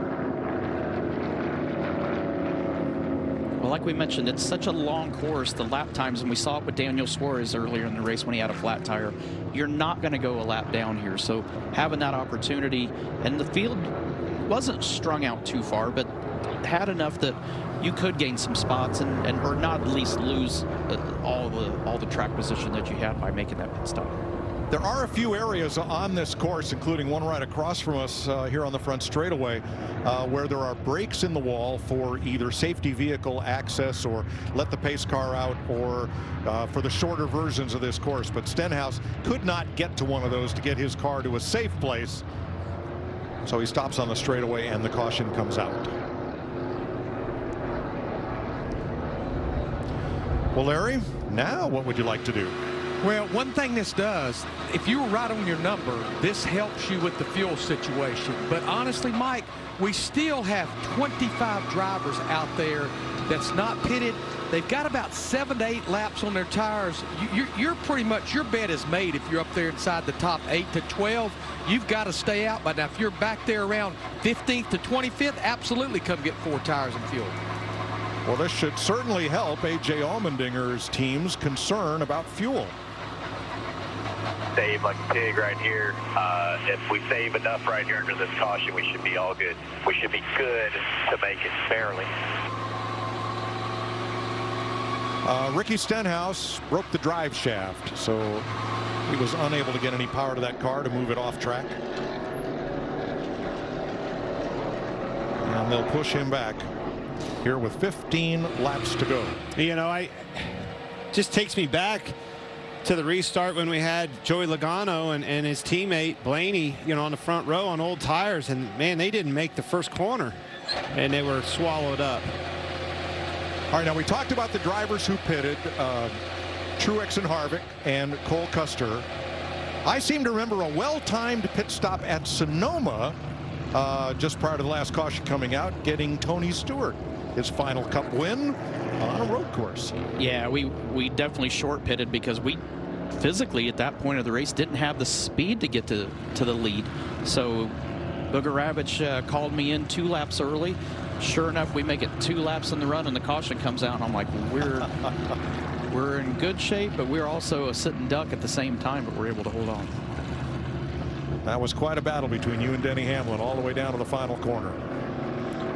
See, Mike, those guys that pitted when they thought that caution was coming out, they had to get off sequence. They had to do something different. They were not going to win the race head-to-head against these guys up front. No, they are currently 26th through 28th. Yeah, absolutely. I totally agree with that call. You at least give yourself an opportunity to go forward. You're not in a spot that you're happy with, so do something. Give yourself a shot at one more adjustment during the pit stop and an opportunity to take those fresher tires, even though they're not as valuable as they usually are. They're still valuable at the start of this run. All right, so you heard A.J. Allmendinger's team telling him, okay, now we have just barely enough. Regan? Well, Mike, as drivers, we've always taken for granted how easy it was to save fuel. Simply push the clutch in, let the car coast, fire it up when you want to. Remember, AJ runs in the Xfinity Series full time. He doesn't have a lot of experience in these new Cup cars. Listen to what the team told him about how to save fuel with this and try to get the max savings. I can shut the car off, go on the queue. I haven't been because I'm nervous it won't start. Yeah, as long as you don't let the clutch out in neutral, but like just keep your foot on the clutch, you can. Just make sure you do it on cases when you got downhill that you're sure you can get back going. Well, with a sequential box, you wouldn't go all the way down to neutral because then you'd have to come back up 1, 2, 3 up through the gears again, right? I think that's why he said don't let the clutch out. I don't know. I don't know if you and I are up here scratching our heads. Yeah. Going, what's that mean? Now, one thing A.J. Allmendinger does not care about he's off is having a good points day. He's not eligible for points in this series. He's here for one reason, and that's to win this race. Absolutely, and that's the position he's got himself in at this point, is just to, you know, I think we watched while AJ's been in third there. I think there's more than what he was showing. I think he's just being very, very strategic about how hard to run. He's watching the one of Chastain and Briscoe racing really hard with each other, hoping that they're going to wear each other out. I think he's just being super smart at this point. And I saw that exactly at the moment when Chase Briscoe had that little slide and got off. Allmendinger pounced, and now he's the second place car. Exactly. 14 laps to go. Your Progressive Race summary. Ross Chastain is one of 8 leaders today. He's now been out in front for the most laps, 19. 10 lead changes. 37 make that now 36 cars on the lead lap with Ricky Stenhouse out. And we've had 6 caution flags, including the 2 stage breaks. Now, the drivers that are part-timers in the Cup Series that we call the road course ringers, those with a lot more, let's say, road course than oval track experience, like Joey Hand, who's won at Le Mans, at Daytona, and at Sebring. He is in 18th. Boris Said has had a little trouble with the S's. He's in 33rd. Rookie Loris Hezemans, champion of the NASCAR Euro Series, 36th.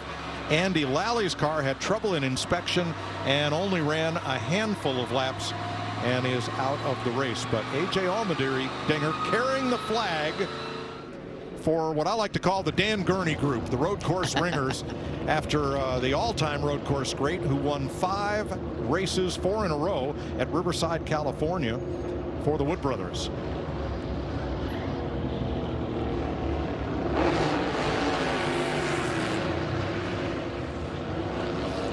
Denny Hamlin, our Stage 2 winner, choosing to stop here. William Byron.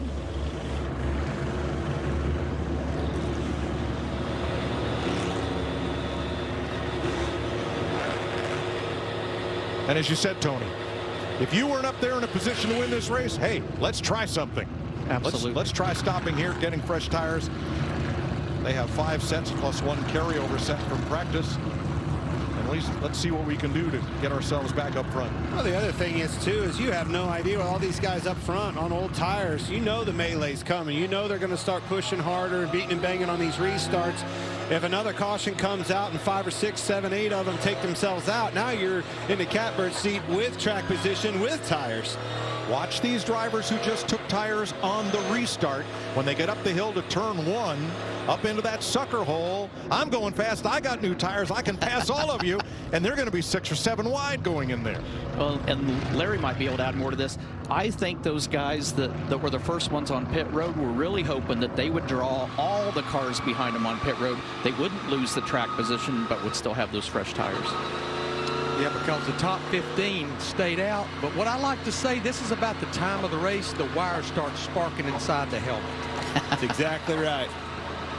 So these cars up front have 13 laps on their tires. The last time 2 drivers stayed out on old tires, it was Logano and Blaney. They restarted up front, and they both lock up the tires going into turn 1.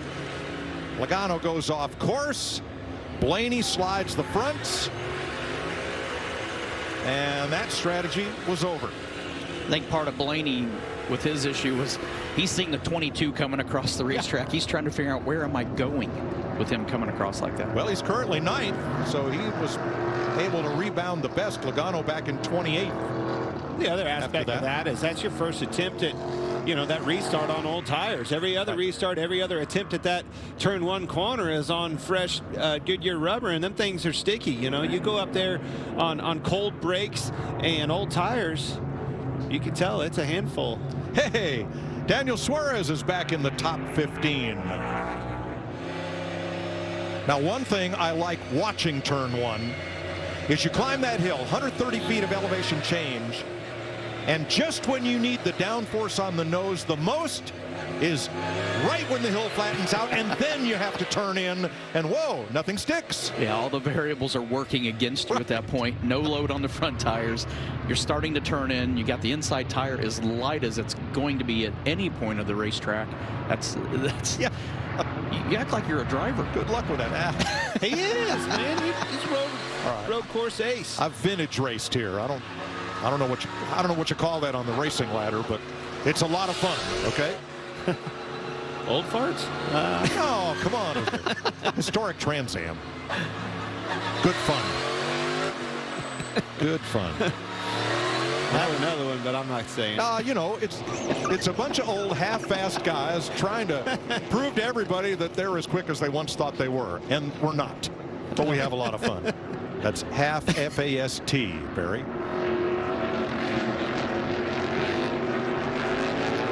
I watched you at Sonoma. It was a lot of fun to watch you guys. It was a blast. We'll get you in one of those. I don't want to qualify for that yet. You are. Here we go, boys. I'm excited. Get on your feet. All right, they're going to restart with 12 to go. Chastain, Allmendinger, Briscoe, Bowman, Elliott, Kyle Busch, Reddick, Cindric. Here we go.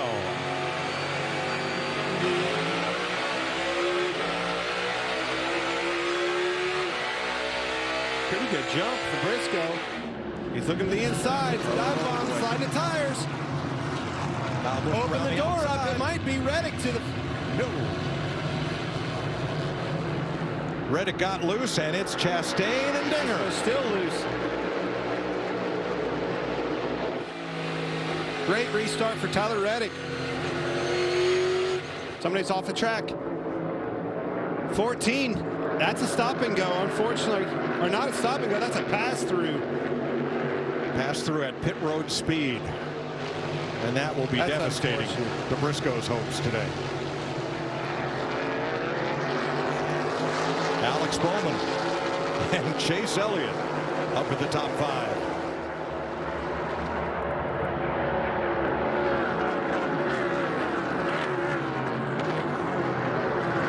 Pass through. Remember his lights that first segment. Wow, around goes Cindric. And around goes Kaz Grala. Now we've got about 2 minutes to clear the track before they have to throw a caution flag. So plenty of time for them to get going and for us to stay green.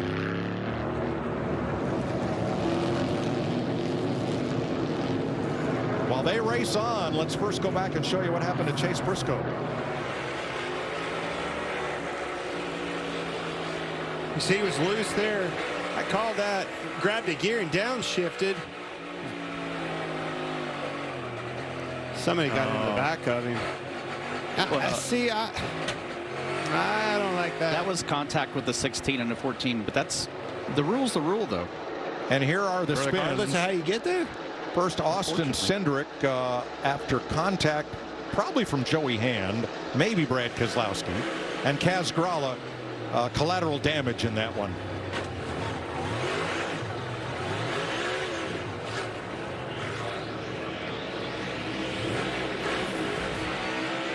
Here's Chase Briscoe. Protest that pass through. I got shoved off. And if you want to argue it, we could probably run one more.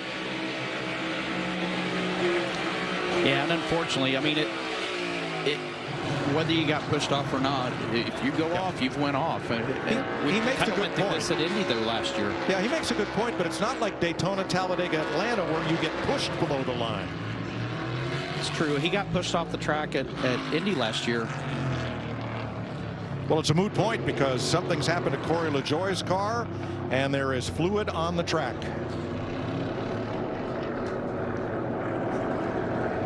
So race control has Chase Briscoe's situation under review. I'm not sure. I think they may look at that a second time. I'm sorry, Tony. Man, I don't see it that way. He got knocked off of the racetrack. You can see clearly at no penalty to 14, and I agree with that call. That's the right call, in my opinion.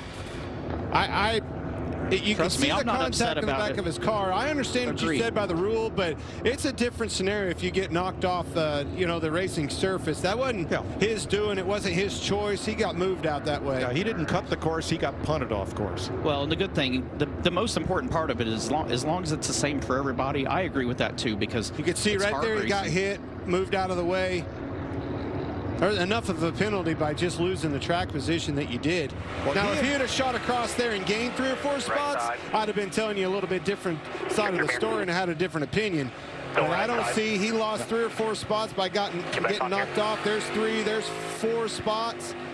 And that's enough penalty. See, he and Allmendinger got together, but then the loss of forward motion might have taken Chase Elliott into him and off the track. But whatever, he didn't just drive off there. So good call. Well, just to your point, he did lose spots in the transaction. So I like it for all the drivers because something happens and you get pushed off. I mean, that's what happened last year at Indy, and it ruined his race.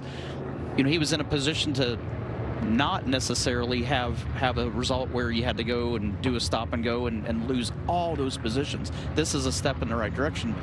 Just actually glad to see that it's changing because it does give these other drivers peace of mind that they can race, they can put themselves too wide without necessarily having the risk of it automatically being a penalty.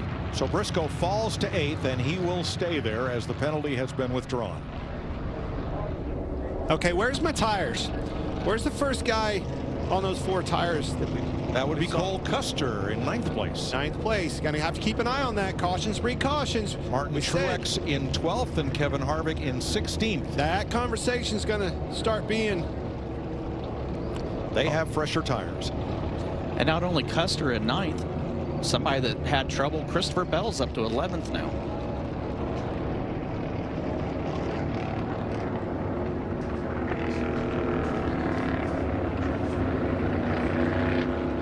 There's when everybody was last on pit road. Note Custer in 9th place, lap 53, 11 laps fresher tires, as has Christopher Bell, Martin Truex, Eric Jones, and Kevin Harvick. This helps fuel mileage, Allmendinger. And Briscoe will pit under this caution.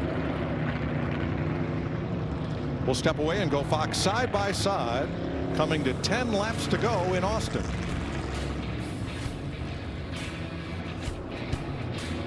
Imagine yourself in a new Toyota.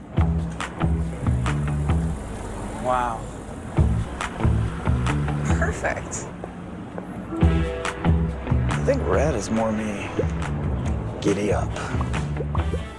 Did you know that every new Toyota comes with Toyota Care? A 2-year or 25,000-mile maintenance plan and roadside assistance. That's the value you can expect from Toyota. Ready, set, go get your Toyota today. Toyota, let's go places. It's still the Eat Fresh Refresh, and Subway's refreshing their Italians. So we're taking this to Italy. Refresh. Because Subway now has Italian-style capicola on the new matzo meat and supreme meats. Love the smell of Italian food. Subway keeps refreshing and refreshing. On the front lines, every detail is critical and every second counts. That's why Verizon Frontline is built for 5G to help enhance situational awareness and improve crisis response. Verizon Frontline, the advanced network and technology for first responders. Mahindra's the official tractor of Tough, right, Chase? Yep, that's right, Tony. This baby's got 4,000 pounds of front-end lift capacity, right? It sure does. So who's tougher, kid? Me or you? You are, Tony. Can you put me down now? What? You want to go higher? Okay. I said down, you old goat. I am the GOAT. Mahindra, the official tractor of Tough and Stewart-Haas Racing. Come on, Tony, put me down. Whoa!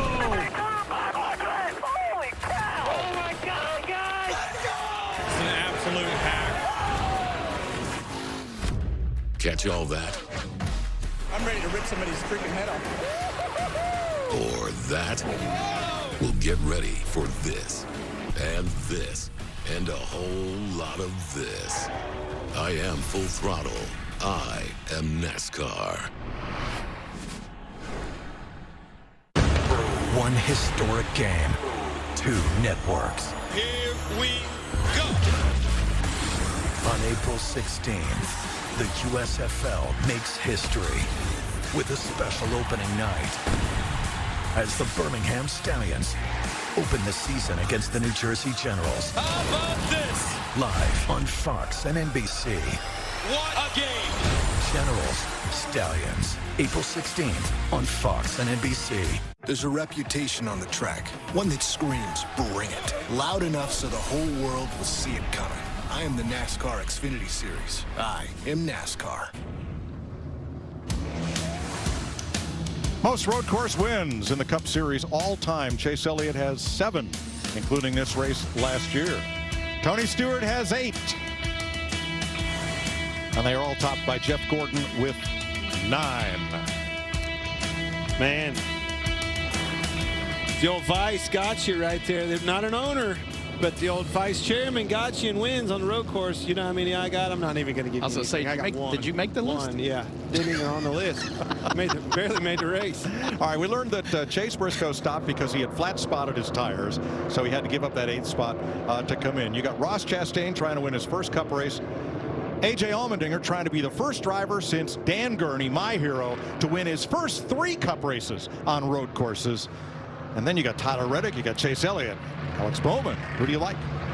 I don't know. I'd still like A.J. Allmendinger. I think he's just been biding his time, taking care of his equipment, taking care of his tires, and when push comes to shove at this, and there's a long way to go before we get to that, I still feel like, but when it comes to it, he will get himself in that position. Now, Chastain and Allmendinger were teammates at Colleague Race in the Xfinity Series, and they have tried taking each other out for a win on the last lap. Yes, but I'm telling you, I'm sticking with it. The ones to watch, do we remember that? It was Ross Chastain, birthday, the owner.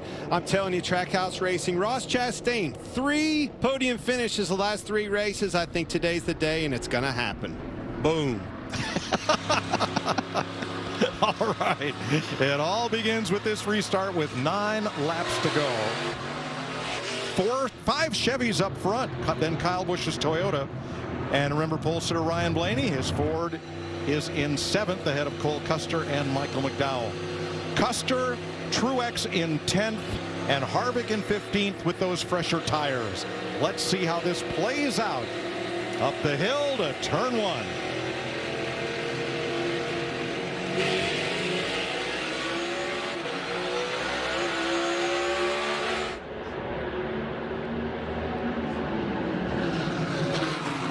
Ravel's that's a rear lockup. Chastain and Allmendinger, they trade paint. Somebody's around and off coming down the hill. Cloud of smoke and a hardy Cole Custer. Tough break there. And he is rolling. We will stay green.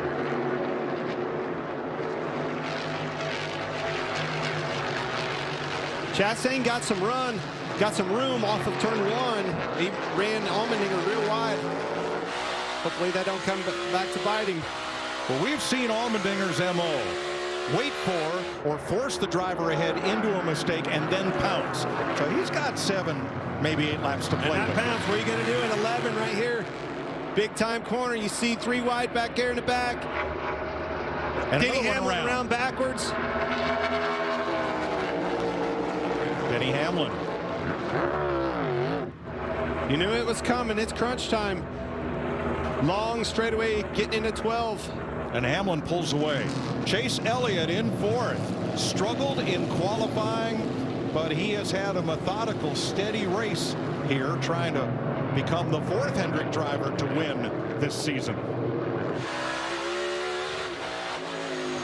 Get him in that mirror. That's what A.J. Allmendinger's trying to do. Push him as hard as you can. Get him looking in that mirror. Force him into a mistake. Get in his mirror, get in his head. Exactly. Yeah, it's hard to focus on your marks in front of you when you're looking in the mirror, looking behind you. And how do you get it in the mirror?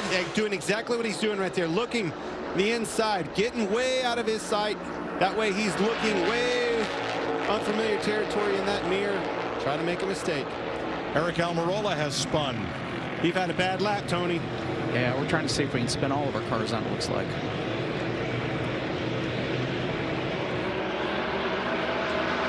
Of the drivers on the new tires, Cole Custer spun. Truex is up to 8th. Harvick holding at 14th.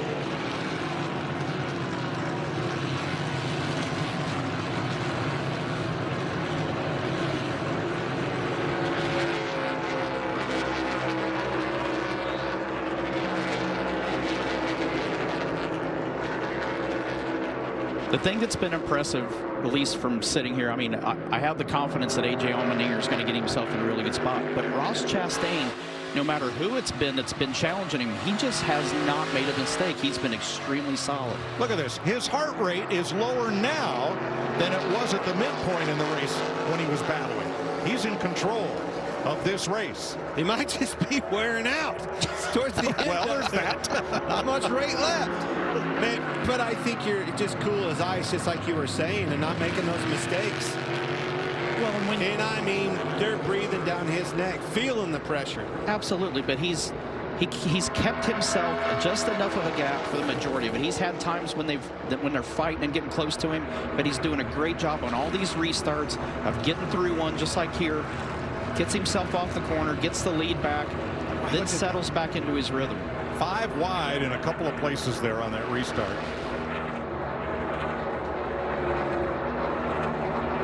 And Cole Custer around on that one. He has recovered, but he's back at 41st place. Hamlin and Almirola now are 32nd place. Hamlin and Almirola now 33rd and 34th, recovering from their spins.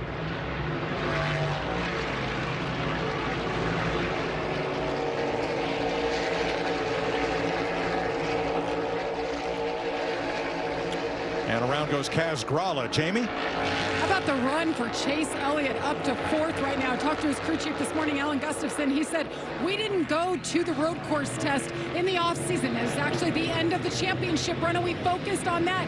They unloaded here, and they were way off. His driver was not comfortable. They didn't have the cars set up right. They have worked on it today, even over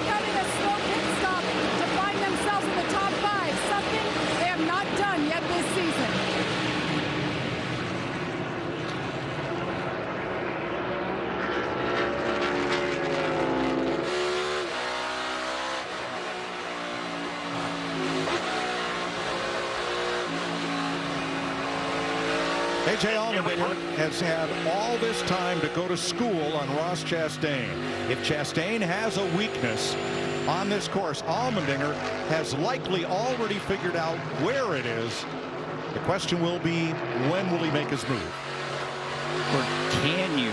Yep. Can you take advantage of that? Is he also weak in that section, or is it a section where if he gets close enough that he can take advantage?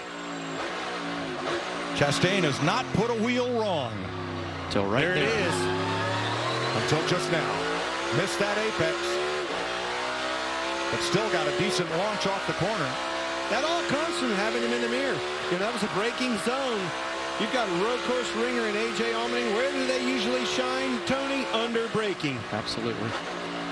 See, has him in the mirror, moving over, protecting that line. Now you don't have as good an entrance coming up.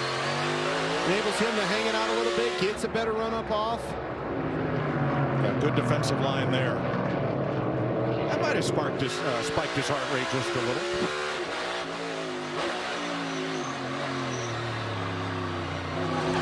Missed the bottom again. I don't know that that was, I think that may have been by design. That's almost a double apex corner. But you got to be careful opening that door up because he'll take it. Listen to those tires ball. Slipping and sliding, and you can see AJ. You heard the tires, and then you look up, and then he's sideways, going for it. It's what we came to see. Most important corner on the course right here, turn 20. You got to have the momentum to get to the start-finish line off this corner and then up the hill. You got a lot of track to play with here.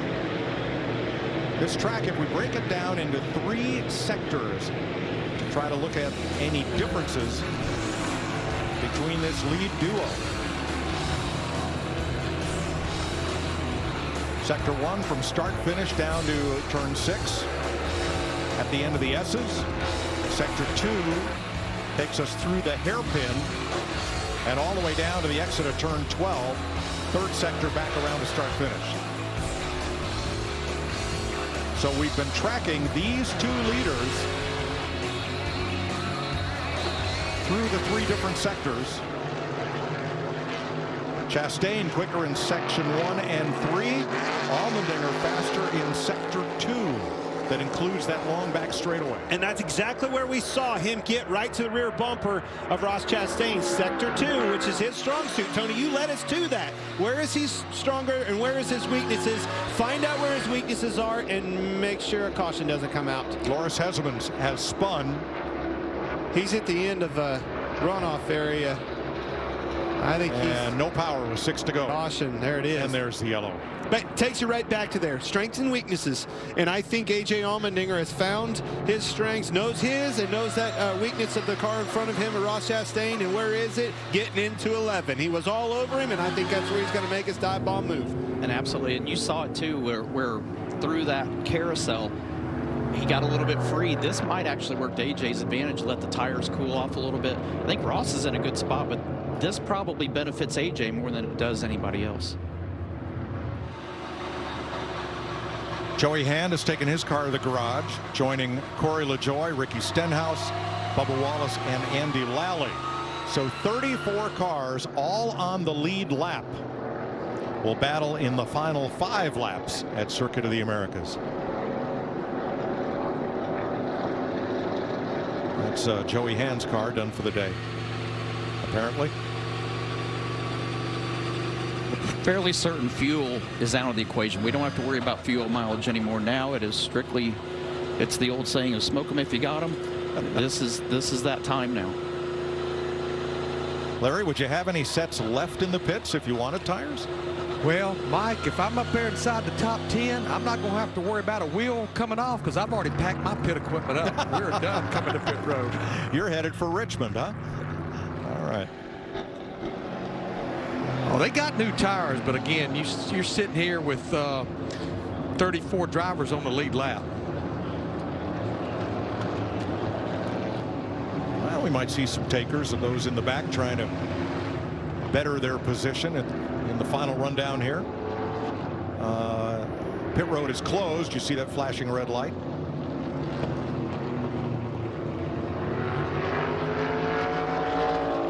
Five to go is the signal from the flag stand.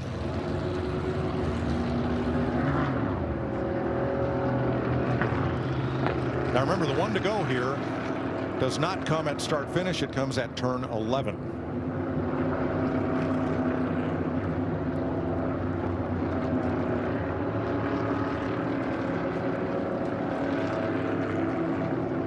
The USFL took over Birmingham, Alabama this week. Players and coaches began preparing for the first season. Anticipation is building. First game is just 20 days away.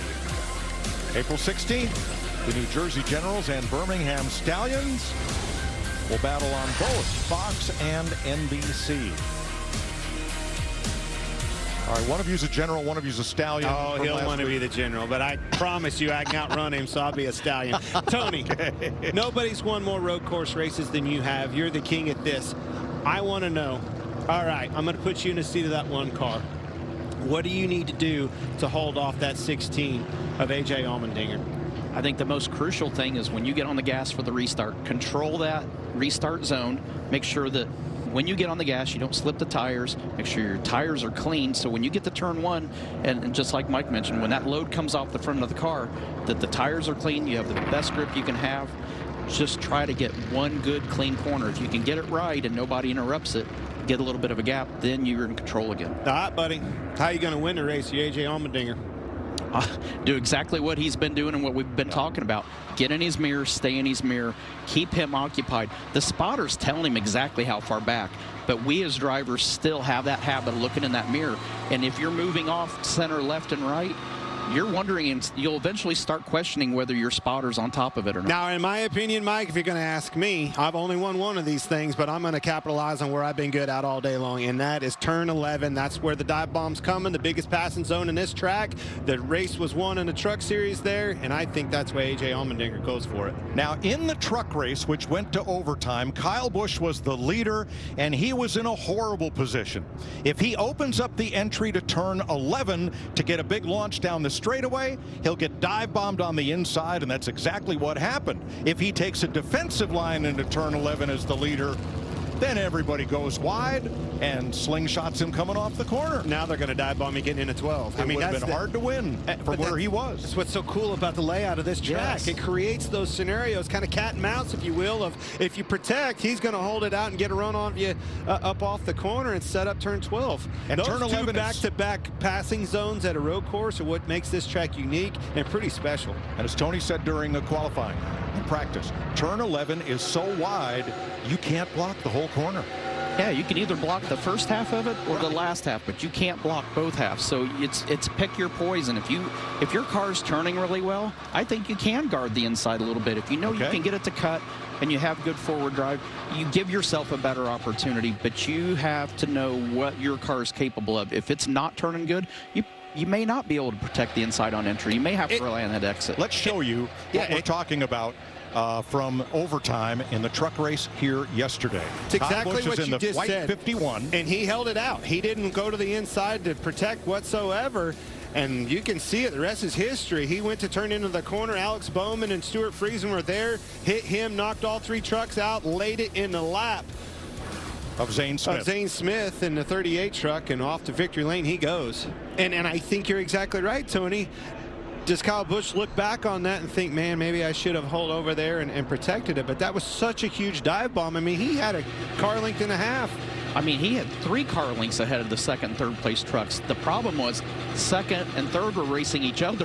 They weren't trying to necessarily get by Kyle in that move. Those 2 trucks were racing each other and trying to protect their position. And you knew it was just a racing incident because after it was over, everybody was mad at everybody. Yeah, that's about. Oh yeah. Well, that's a race. Yeah. What you call that? That's right. There's only one guy happy. That guy's pretty happy. Justin Marks. I bet his heart rate's higher than his driver's. And it should be. He should be proud. That's right.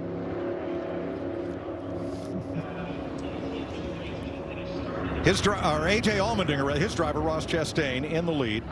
A.J. Allmendinger won on the Indy road course last year after Chase Briscoe and Denny Hamlin had a crazy battle for the lead with 2 laps to go. And it's a very similar, I wouldn't say similar, but it's very chaotic. Turn 1 at Indy on the road course is just as chaotic as turn 1 is here.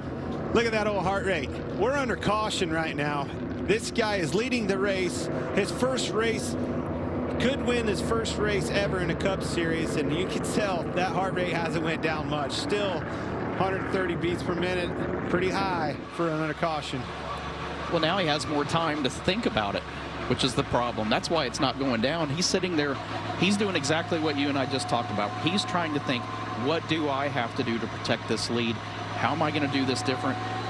Every time you do a restart, they start, if you do the same thing every time, they are going to figure out your pattern and capitalize on it. So he's trying to figure out, how do I do something in the restart zone just a little bit different than what I've been doing before to try to get these guys off seat. It's called composure on 3. Meanwhile, Alex Bowman wants to be able to do just what Zane Smith did in that truck race. He is in the stealing seat. If those two up front plus Tyler Reddick get together at turn 11 or elsewhere, he or Chase Elliott could steal this.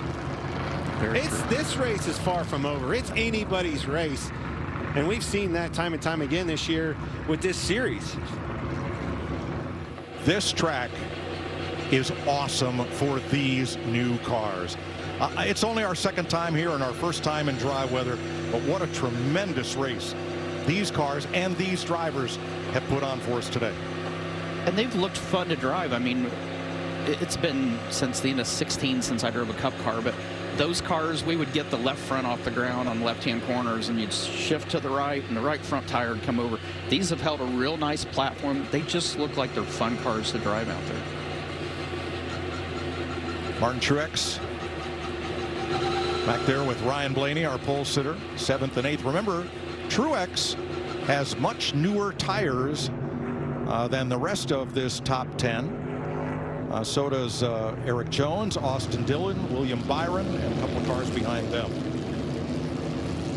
Michael McDowell, veteran road racer, in 11th, and Daniel Suarez has passed and cycled his way up to 12th after leading the first 15 laps of this race.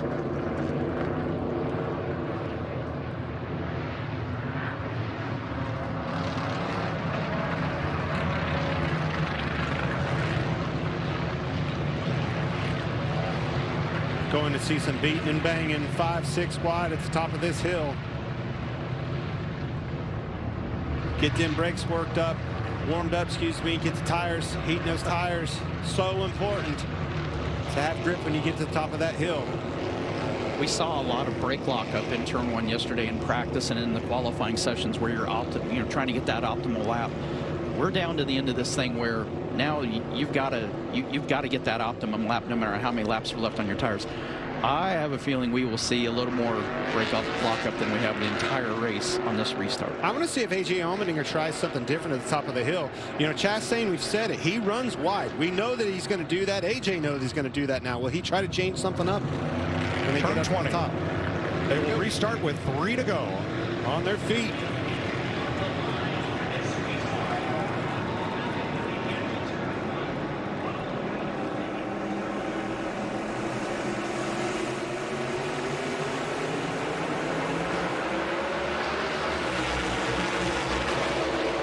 A lot better jump this time for AJ.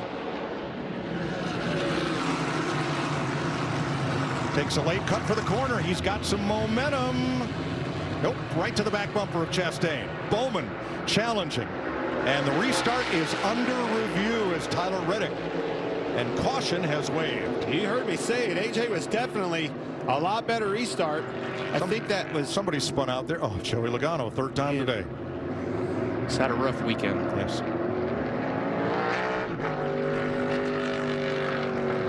Rocks splitter.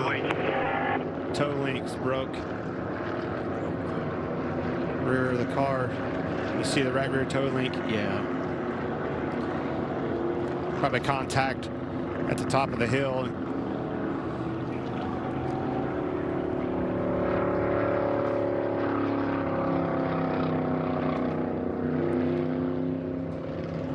Now, NASCAR rules, they want drivers to stay in their respective lane until they pass the start-finish stripe.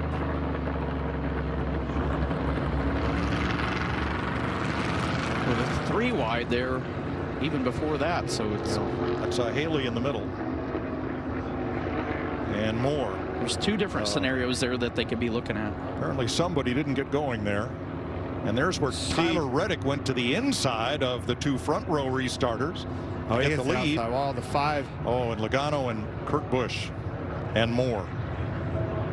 Or That's Kyle Larson, isn't it? No, I thought it was. No, it is Kyle Larson. It is Kyle. Yeah. Well, let's ride with Kurt Busch through this. Looking to your right, 5 looking to your right. 2's out there on your right, and 2 on your left. Still on your right, 2 more on your left. 5's only 1 right. Oh.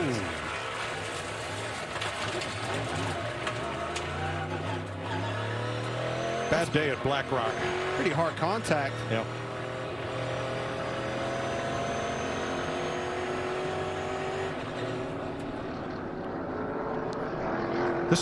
This new generation car just doesn't give. Just keeps going.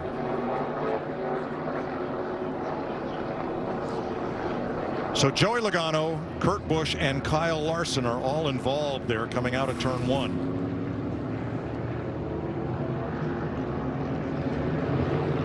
Flat tires, or are they up? I believe they're all up.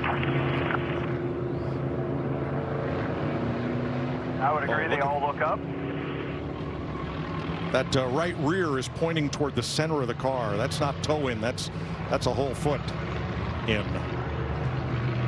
And they're going to have a little bit of the rock quarry there to clean up. Just a little sweep up to do. 9th caution flag, the most ever on a road course in a Cup race, is 10. That's happened twice. Regan? Well, Mike, Justin Marks started Trackhouse Racing over a year ago, or a little over a year ago. So much success so soon. Now your driver is in position to get the first win for Trackhouse Racing. What's your heart rate like right now? Well, it's a little easier to drive these things and watch them, honestly, when you got this much invested in it. I mean, it wouldn't be a NASCAR road course race if it didn't take us an hour to run these last 10 laps. I mean, anything can happen at the end. I'm just proud of everybody's effort. Ross is a heck of a race car driver. We got him, giving him a fast car. I'm just watching like all of you, man. Just hoping he can bring it home. Thanks, Justin. Good luck. Daniel Suarez has pitted. So has Kyle Larson and Joey Logano. And Ross Chastain now sits second. Where do you want to be on this next restart, though? Inside or outside? I want to be a half a lap ahead. I know. Yes. I still think you want to be on the inside. I mean, I believe you have a lot more control of your destiny being on the inside. I mean, Ross has done a really good job, and I don't think there's anything wrong with what he's been doing. He's going in, he's guarding that inside, and he is using up the entire exit. He's not going to give it to somebody on the outside. He's going to make them. They're going to have to drive around him on the outside. Not so. Reddick's in the lead. Reddick's the one that's going to take the inside, and man, I'm telling you, he ran the 16 of Allmendinger wide, opened the door up for Reddick to hook that inside, and he did. And now he is your leader. He will be taking that inside line. But I'm telling you, it's just, you just take whatever you can do. Elbows up, you're going to try to push him off on the outside, try to protect the inside. Now, NASCAR reviewed the last restart, and they found no foul. The restart was good. So now we're under caution getting ready for NASCAR overtime. Regan? Chris Rice, team president at Kaulig Racing. You've got your guy, A.J. Allmendinger, in position to win this race right now. What do you tell him on these wild restarts at the end? Hey, we're just here for trophies. That's what you tell him. You tell him get after it. It's time to go. And we've had 2 great Kaulig Racing cars today, and that's all kudos to the guys and girls here at Kaulig Racing. But A.J. Allmendinger is definitely going to put on a show, I'll guarantee you. He's on the inside lane for the first time, so it's going to be a lot of fun. Thanks, Chris. Chris Rice, general manager at Kaulig Racing. The Rice family with a lot of history at South Boston Speedway in Virginia. So they'll be green next time at Kaulig. And Richard Childress, the 3-car owners at the front of the field. Then it's Rick Hendrick, Roger Penske, you know, Joe Gibbs, the usual suspects. Got to give those guys a lot of credit. I mean, they're holding their own in this sport, and Matt Kaulig has certainly stepped up to the plate, invested heavily in NASCAR, obviously for great reasons, seeing good return and loving racing and what he's doing, and doing a whale of a job, winning Xfinity races and compete for wins in the Cup. Can't say enough about them and their organization. Exactly. He's done a great job in the Xfinity Series. This was the perfect time for new organizations and new people, new car owners to come in the series with a new car. It's as level a playing field as it's ever been because everybody's starting from scratch. Yeah. And now we got 2 drivers on the front row, both looking for their first career win. This is going to get interesting. Let's go back to why we're under caution. That's Joey Logano in yellow, Kyle Larson, and this is Kurt Busch.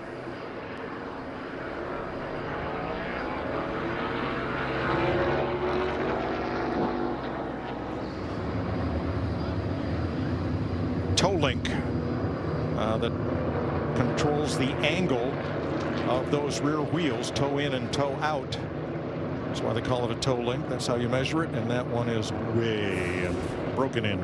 But that's a part that they can replace. Again, going back to the strength of these race cars, I mean, all 3 of those cars, there's no way that if that was the old car, they would have kept going. You're going to replace that toe link on the 22, the 5, replace whatever they have, and they're going to see the end of this race because of that. So we're coming to overtime. Green, white checker, 2 laps of overtime. If the leader takes the white flag under the green flag, the next flag ends the race, yellow or checker. This changes everything that you expected about this restart. We've seen Chastain get into the corner. We've seen AJ Allmendinger on his outside. We know what to expect. Not only us watching, those guys behind them. Everybody knows what to expect challenging as you go up into this corner of turn 1. Now with Ty Reddick being your leader, nobody has a clue what's going to happen in front of them. Well, I do. Attack, attack, attack. All right, but does he overdrive the corner? Does he slide like Joey Logano does? Well, Chastain and Allmendinger both had a lot of experience in doing so and leading this pack to the green. Well, both guys on the front row haven't controlled the restart from this side, so it's totally new for both of them. And everybody behind them because of so.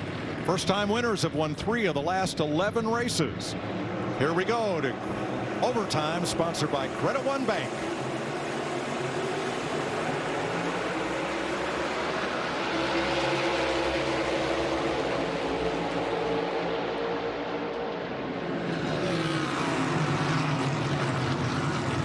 He's going to have to run him wide. He does.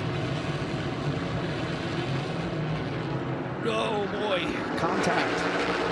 Allmendinger trying to force the issue to the inside. Nothing there. He's up against the bumper of Tyler Reddick. Reddick side by side. Chastain takes the lead back. That power move. Strong move. He had to get into him a little bit. He leaned on him, but man, if he didn't, he was going to be swallowed up. He'd have been 4th right there. Aggressive move, but that's what it takes to win this race. Absolutely. He didn't do anything to take anybody out. Nobody spun out in the transaction. Let it go. And he's pulling away. Because they're side by side for second. Allmendinger inside has the preferred line here. And he has second over Reddick and Bowman, with Christopher Bell in 5th. Chastain needs to utilize his strong suit. Where was it in this 3rd zone? Get through the stadium section good. Make sure you've got enough distance between you and AJ that he can't dive bomb you into 11. We all know that's where the setup is. Bowman to the inside is going to grab 3rd spot, and Chastain now just has to drive time trial laps. He honestly just needs to not make mistakes right now. That's exactly what you're doing. Calm down. Run your lap. Run your smooth lap. Make AJ have to do all the work. AJ's the one that's going to have to pressure himself to catch him if he just runs a solid lap up front.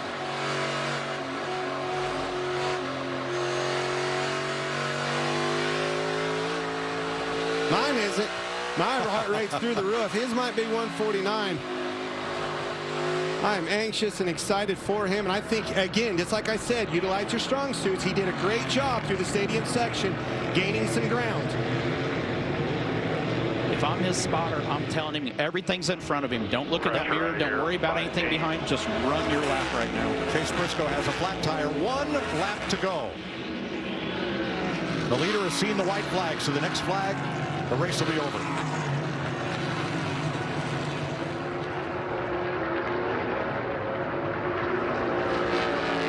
AJ Allmendinger 3/4 of a second back. Hey guys, unless the 48 gets close, just leave them alone here. That's Allmendinger's radio.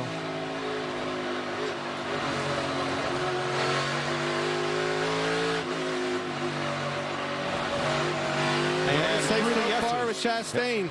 Getting through those S's really good. Through the S's, Allmendinger loses a 1/10 of a second to the leader. Ross has done a great job of getting off the corner, getting back to the gas, not slipping the tire. That has been his strong suit. AJ's. Kyle Busch has spun, but continues. And he was running 5th. I was just fixing to say the rebound of Joe Gibbs. Here it comes. The last ditch effort dive bomb. Quite a ways back. 160 miles an hour. Down this back straightaway to turn 12, and then down to 45 miles an hour right here. Much ground AJ Allmendinger gains right there. But Chastain didn't miss the apex. He's on him. Allmendinger's there. Opening the door up. He won't open this one up though right here. Nope. Oh, he's going to use. AJ's going to open it for him. Moved him. Moved him. AJ moved him. Is he going to get moved Chastain back? comes back. Chastain, will he answer? And Bowman wants to steal it. Oh, he'll get the chance. Bowman's under him. Oh my God. Chastain's going to have to move them both. You're going to have to move them both. Oh, he is. And around goes Allmendinger off the bumper of Chastain. And Ross Chastain beats and bangs his way to turn 20 and off the corner to the checkered flag. Hey, I don't mind that. He got moved and moved him back. Absolutely. Great job, boy.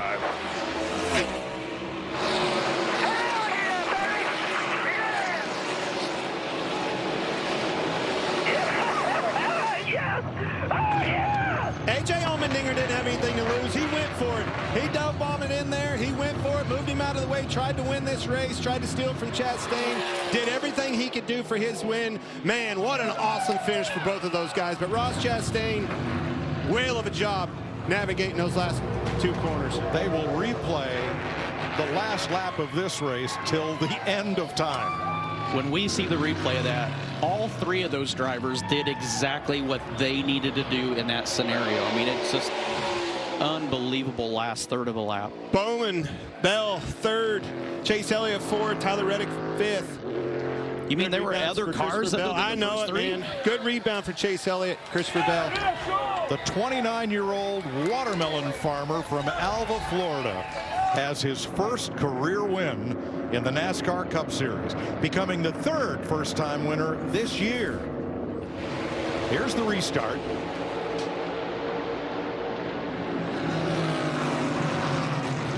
AJ looked Reddick. really good right there. Yeah, but Reddick had the position. And right here you'll see Chastain gets into the 8, moves him into Allmendinger, moves them both up the track. Does it again there, gains position, not here, but again, we always talk about setting yourself up for the next apex. There he's in position and launches to the lead. Now let's go to the last lap. We are far from over. Here comes AJ Allmendinger. He protected, AJ was there, moved him out of the way, as he should have, going for a win like this. But you knew the payback was coming, Tony. Yeah, and then you got Alex Bowman that's snuck in the picture too, that is trying to keep them both honest. He gets into the back of the one car, gets his nose underneath to the right. Then you don't know who's going to make it the rest of the way. Bowman sets up for a big launch off this corner. And it's going to be right with them. Well, he opened the door up there, but he got a good run.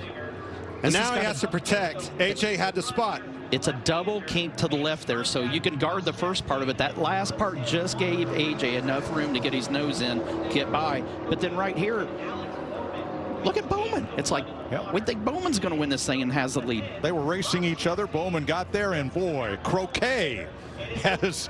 And Chastain sends the 16 into the 48. And it's exactly what he had to do. If he didn't hit him hard enough that he moves him into the 48 wins the race. He hit him hard enough that he bounced him into the croquet into the 48. Wow, what a finish. Great job, Ross Chastain. Trackhouse Racing, your new Cup winner. Happy birthday, Justin Marks.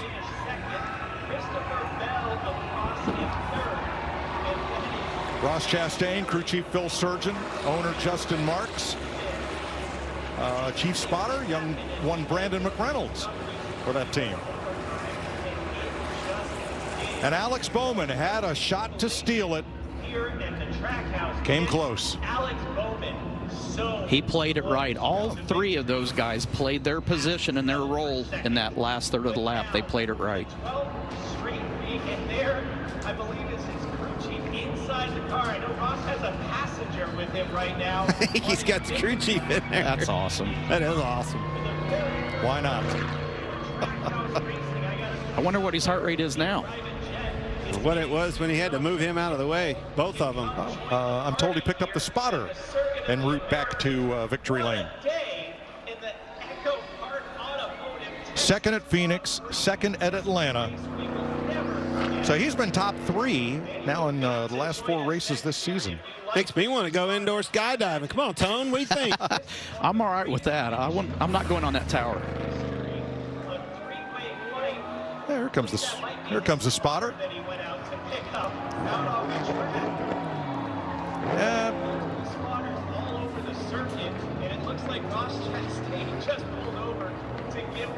Is that an Uber Black, or did you call for that, or did you have a reservation? I don't know, but that's the best ride you're going to get right there for today. Hey, how about that flag? They've been keeping that one ready. First win flag with the watermelon man on it. Well deserved.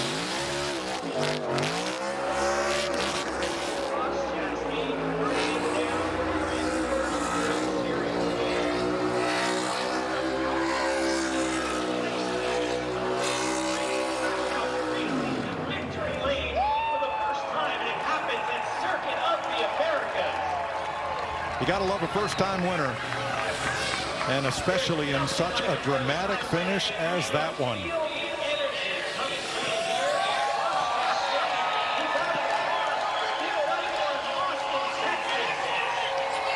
Well, here's Ross's signature move. Smash that watermelon. The room in the car, I think.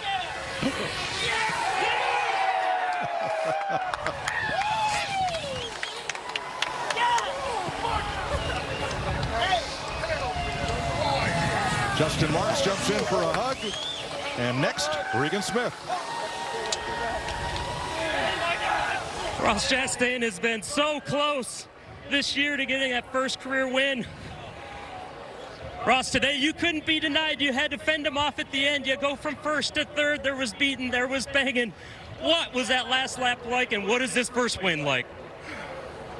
I don't know, Regan. That's insane to go up against some of the best with AJ. I mean, I know he's going to be upset with me, but we race hard, both of us, and he owes me one. But when it comes to a cup win, man, I can't let that go down without a fight. So Justin Marks, Trackhouse, Onyx Holmes, iFly, Advent Health, the Moose, 1 million Moose members. They better be celebrating tonight all across the country and the world. Phil Surgeon, man, he is so good. People don't know how good this group is. I can't believe Justin Marks hired me to drive this car, Regan. You lost control of that final restart. You get a good restart on the outside, which nobody had done. What did you have to do to make that happen? And how's that watermelon tasting right now? It's never tasted sweeter, I gotta tell you. I don't know how we got back by. I was so worried about AJ on the second to last restart that I let Tyler drive right by both of us. And AJ's so good. I've learned so much from him. And it was like, how do you go beat the guy? He taught me so much, and I've learned so much from so many people, from 417 Speedway back home with my dad. I was thinking about him those late restarts. My dad used to make me race on old tires. And back then, if I raced on old tires, I was not going to win. It was in my head before I even started. And it crossed my mind, like, we're not going to win, we're on old tires. But I couldn't think that way. I thought neutral, Chevrolet, everything they do for me, gave me the tools to try to go execute, and we did it.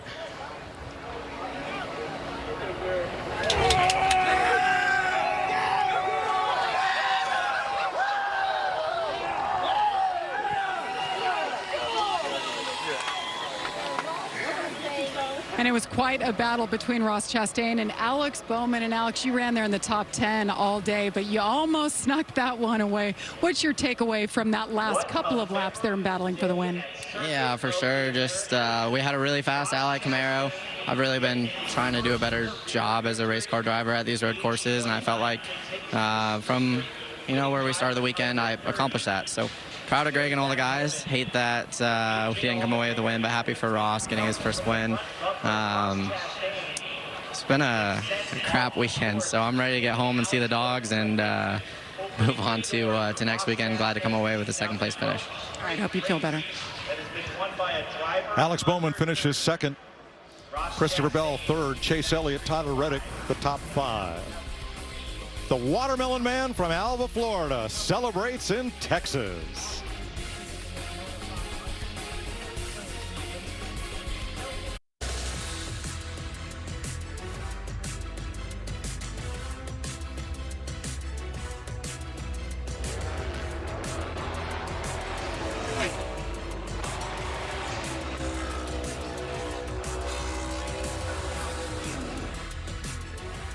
Team Trackhouse muscles its way to victory in Austin, Texas, where Ross Chastain joins this group of 6 different winners in 6 races and becomes the 11th consecutive driver under age 30 to get to victory lane.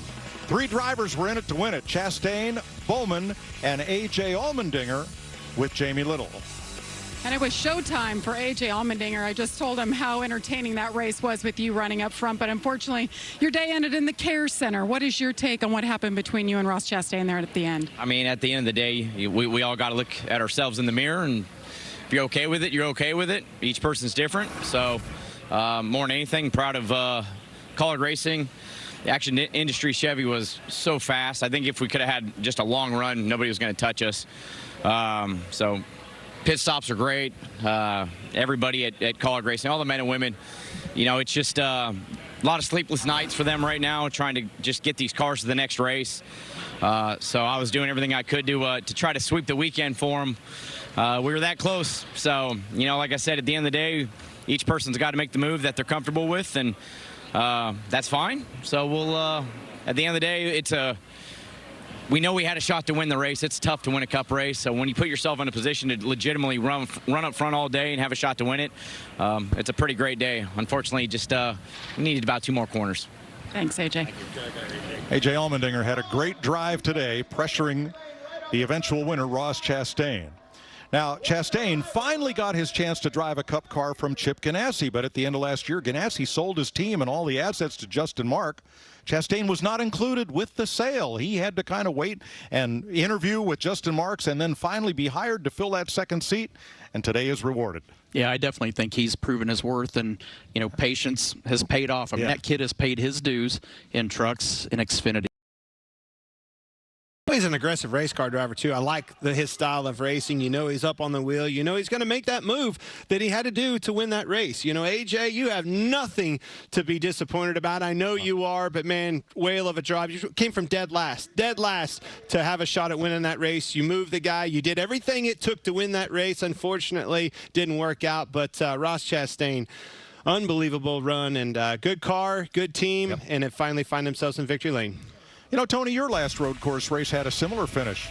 Yeah. With you on top. I felt good about it when I laid my head down at the end of the night. You felt good? When you look in the mirror, you like what you saw? Good.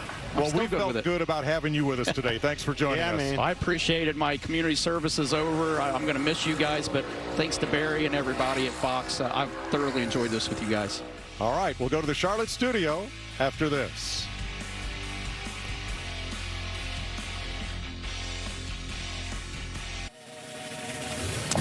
It's all over in Austin, Texas.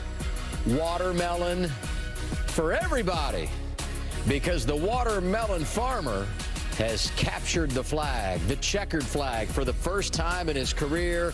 Ross Chastain wins its Circuit of the Americas I thought he was going to smash the car. I'm like, I know. what's he doing? Whoa. Those are premium pieces these days. Yeah. How about this? 6 races, 6 different winners, 3 first-timers, and the finish today was epic. Yeah, we'll talk about this all year long for sure. One of the most exciting races we've had in a while. And the run that Ross Chastain has been on, think back to Phoenix, you're like, did he let the wind get away there? But the run that they've been on since then, it's been unbelievable. And what a job he did today to have to fight off at the end of those restarts, A.J. Allmendinger, and then the battle at the end. It just couldn't get more exciting. Yeah, no matter how many races you win, there's only one first. And you just think about all the firsts today. Ross Chastain's first win, Trackhouse Racing's first win, crew chief Phil Surgeon's first win. And we talked about Trackhouse Racing on the Race Day show. Those 2 drivers today combined led 46 of 68 laps. So they just keep on keeping on. It doesn't seem to matter what type of track we go to. As a driver, are you okay with the move? Because that's another aspect of this we'll continue to talk about. Yeah, I mean, I think if you look back to it, A.J. gave him a little shove, and he knew it was coming. They were getting into a little bit of a braking zone there. Ross Chastain is right behind him. I thought Bowman, though, was in the perfect seat in this. But I don't think you can be critical of Ross at all right here. I think if you reverse the roles, you'd have had the same results. Yeah, I wouldn't expect A.J. Allmendinger to be happy about it. I'm sure he's disappointed, but this is coming to the checkered flag for your first career win. Last 12 races, the winners all 20-somethings, and in those 12 races, 4 first-time winners. Congratulations again to Ross Chastain. Next on Fox, it's Welcome to Flatch. Next Sunday, coverage from Richmond begins 2 Eastern on FS1. Over to Fox at 3. NASCAR Race Hub back here tomorrow night at 6. Thanks for watching.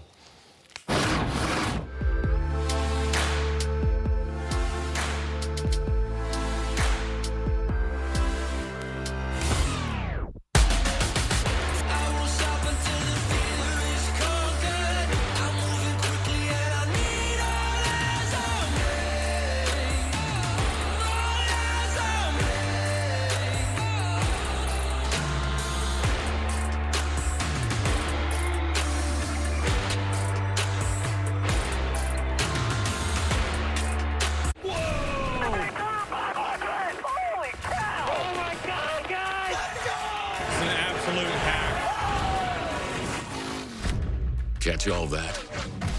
I'm ready to rip somebody's freaking head off. Or that? Well, get ready for this, and a whole lot of this. I am Full Throttle. I am NASCAR.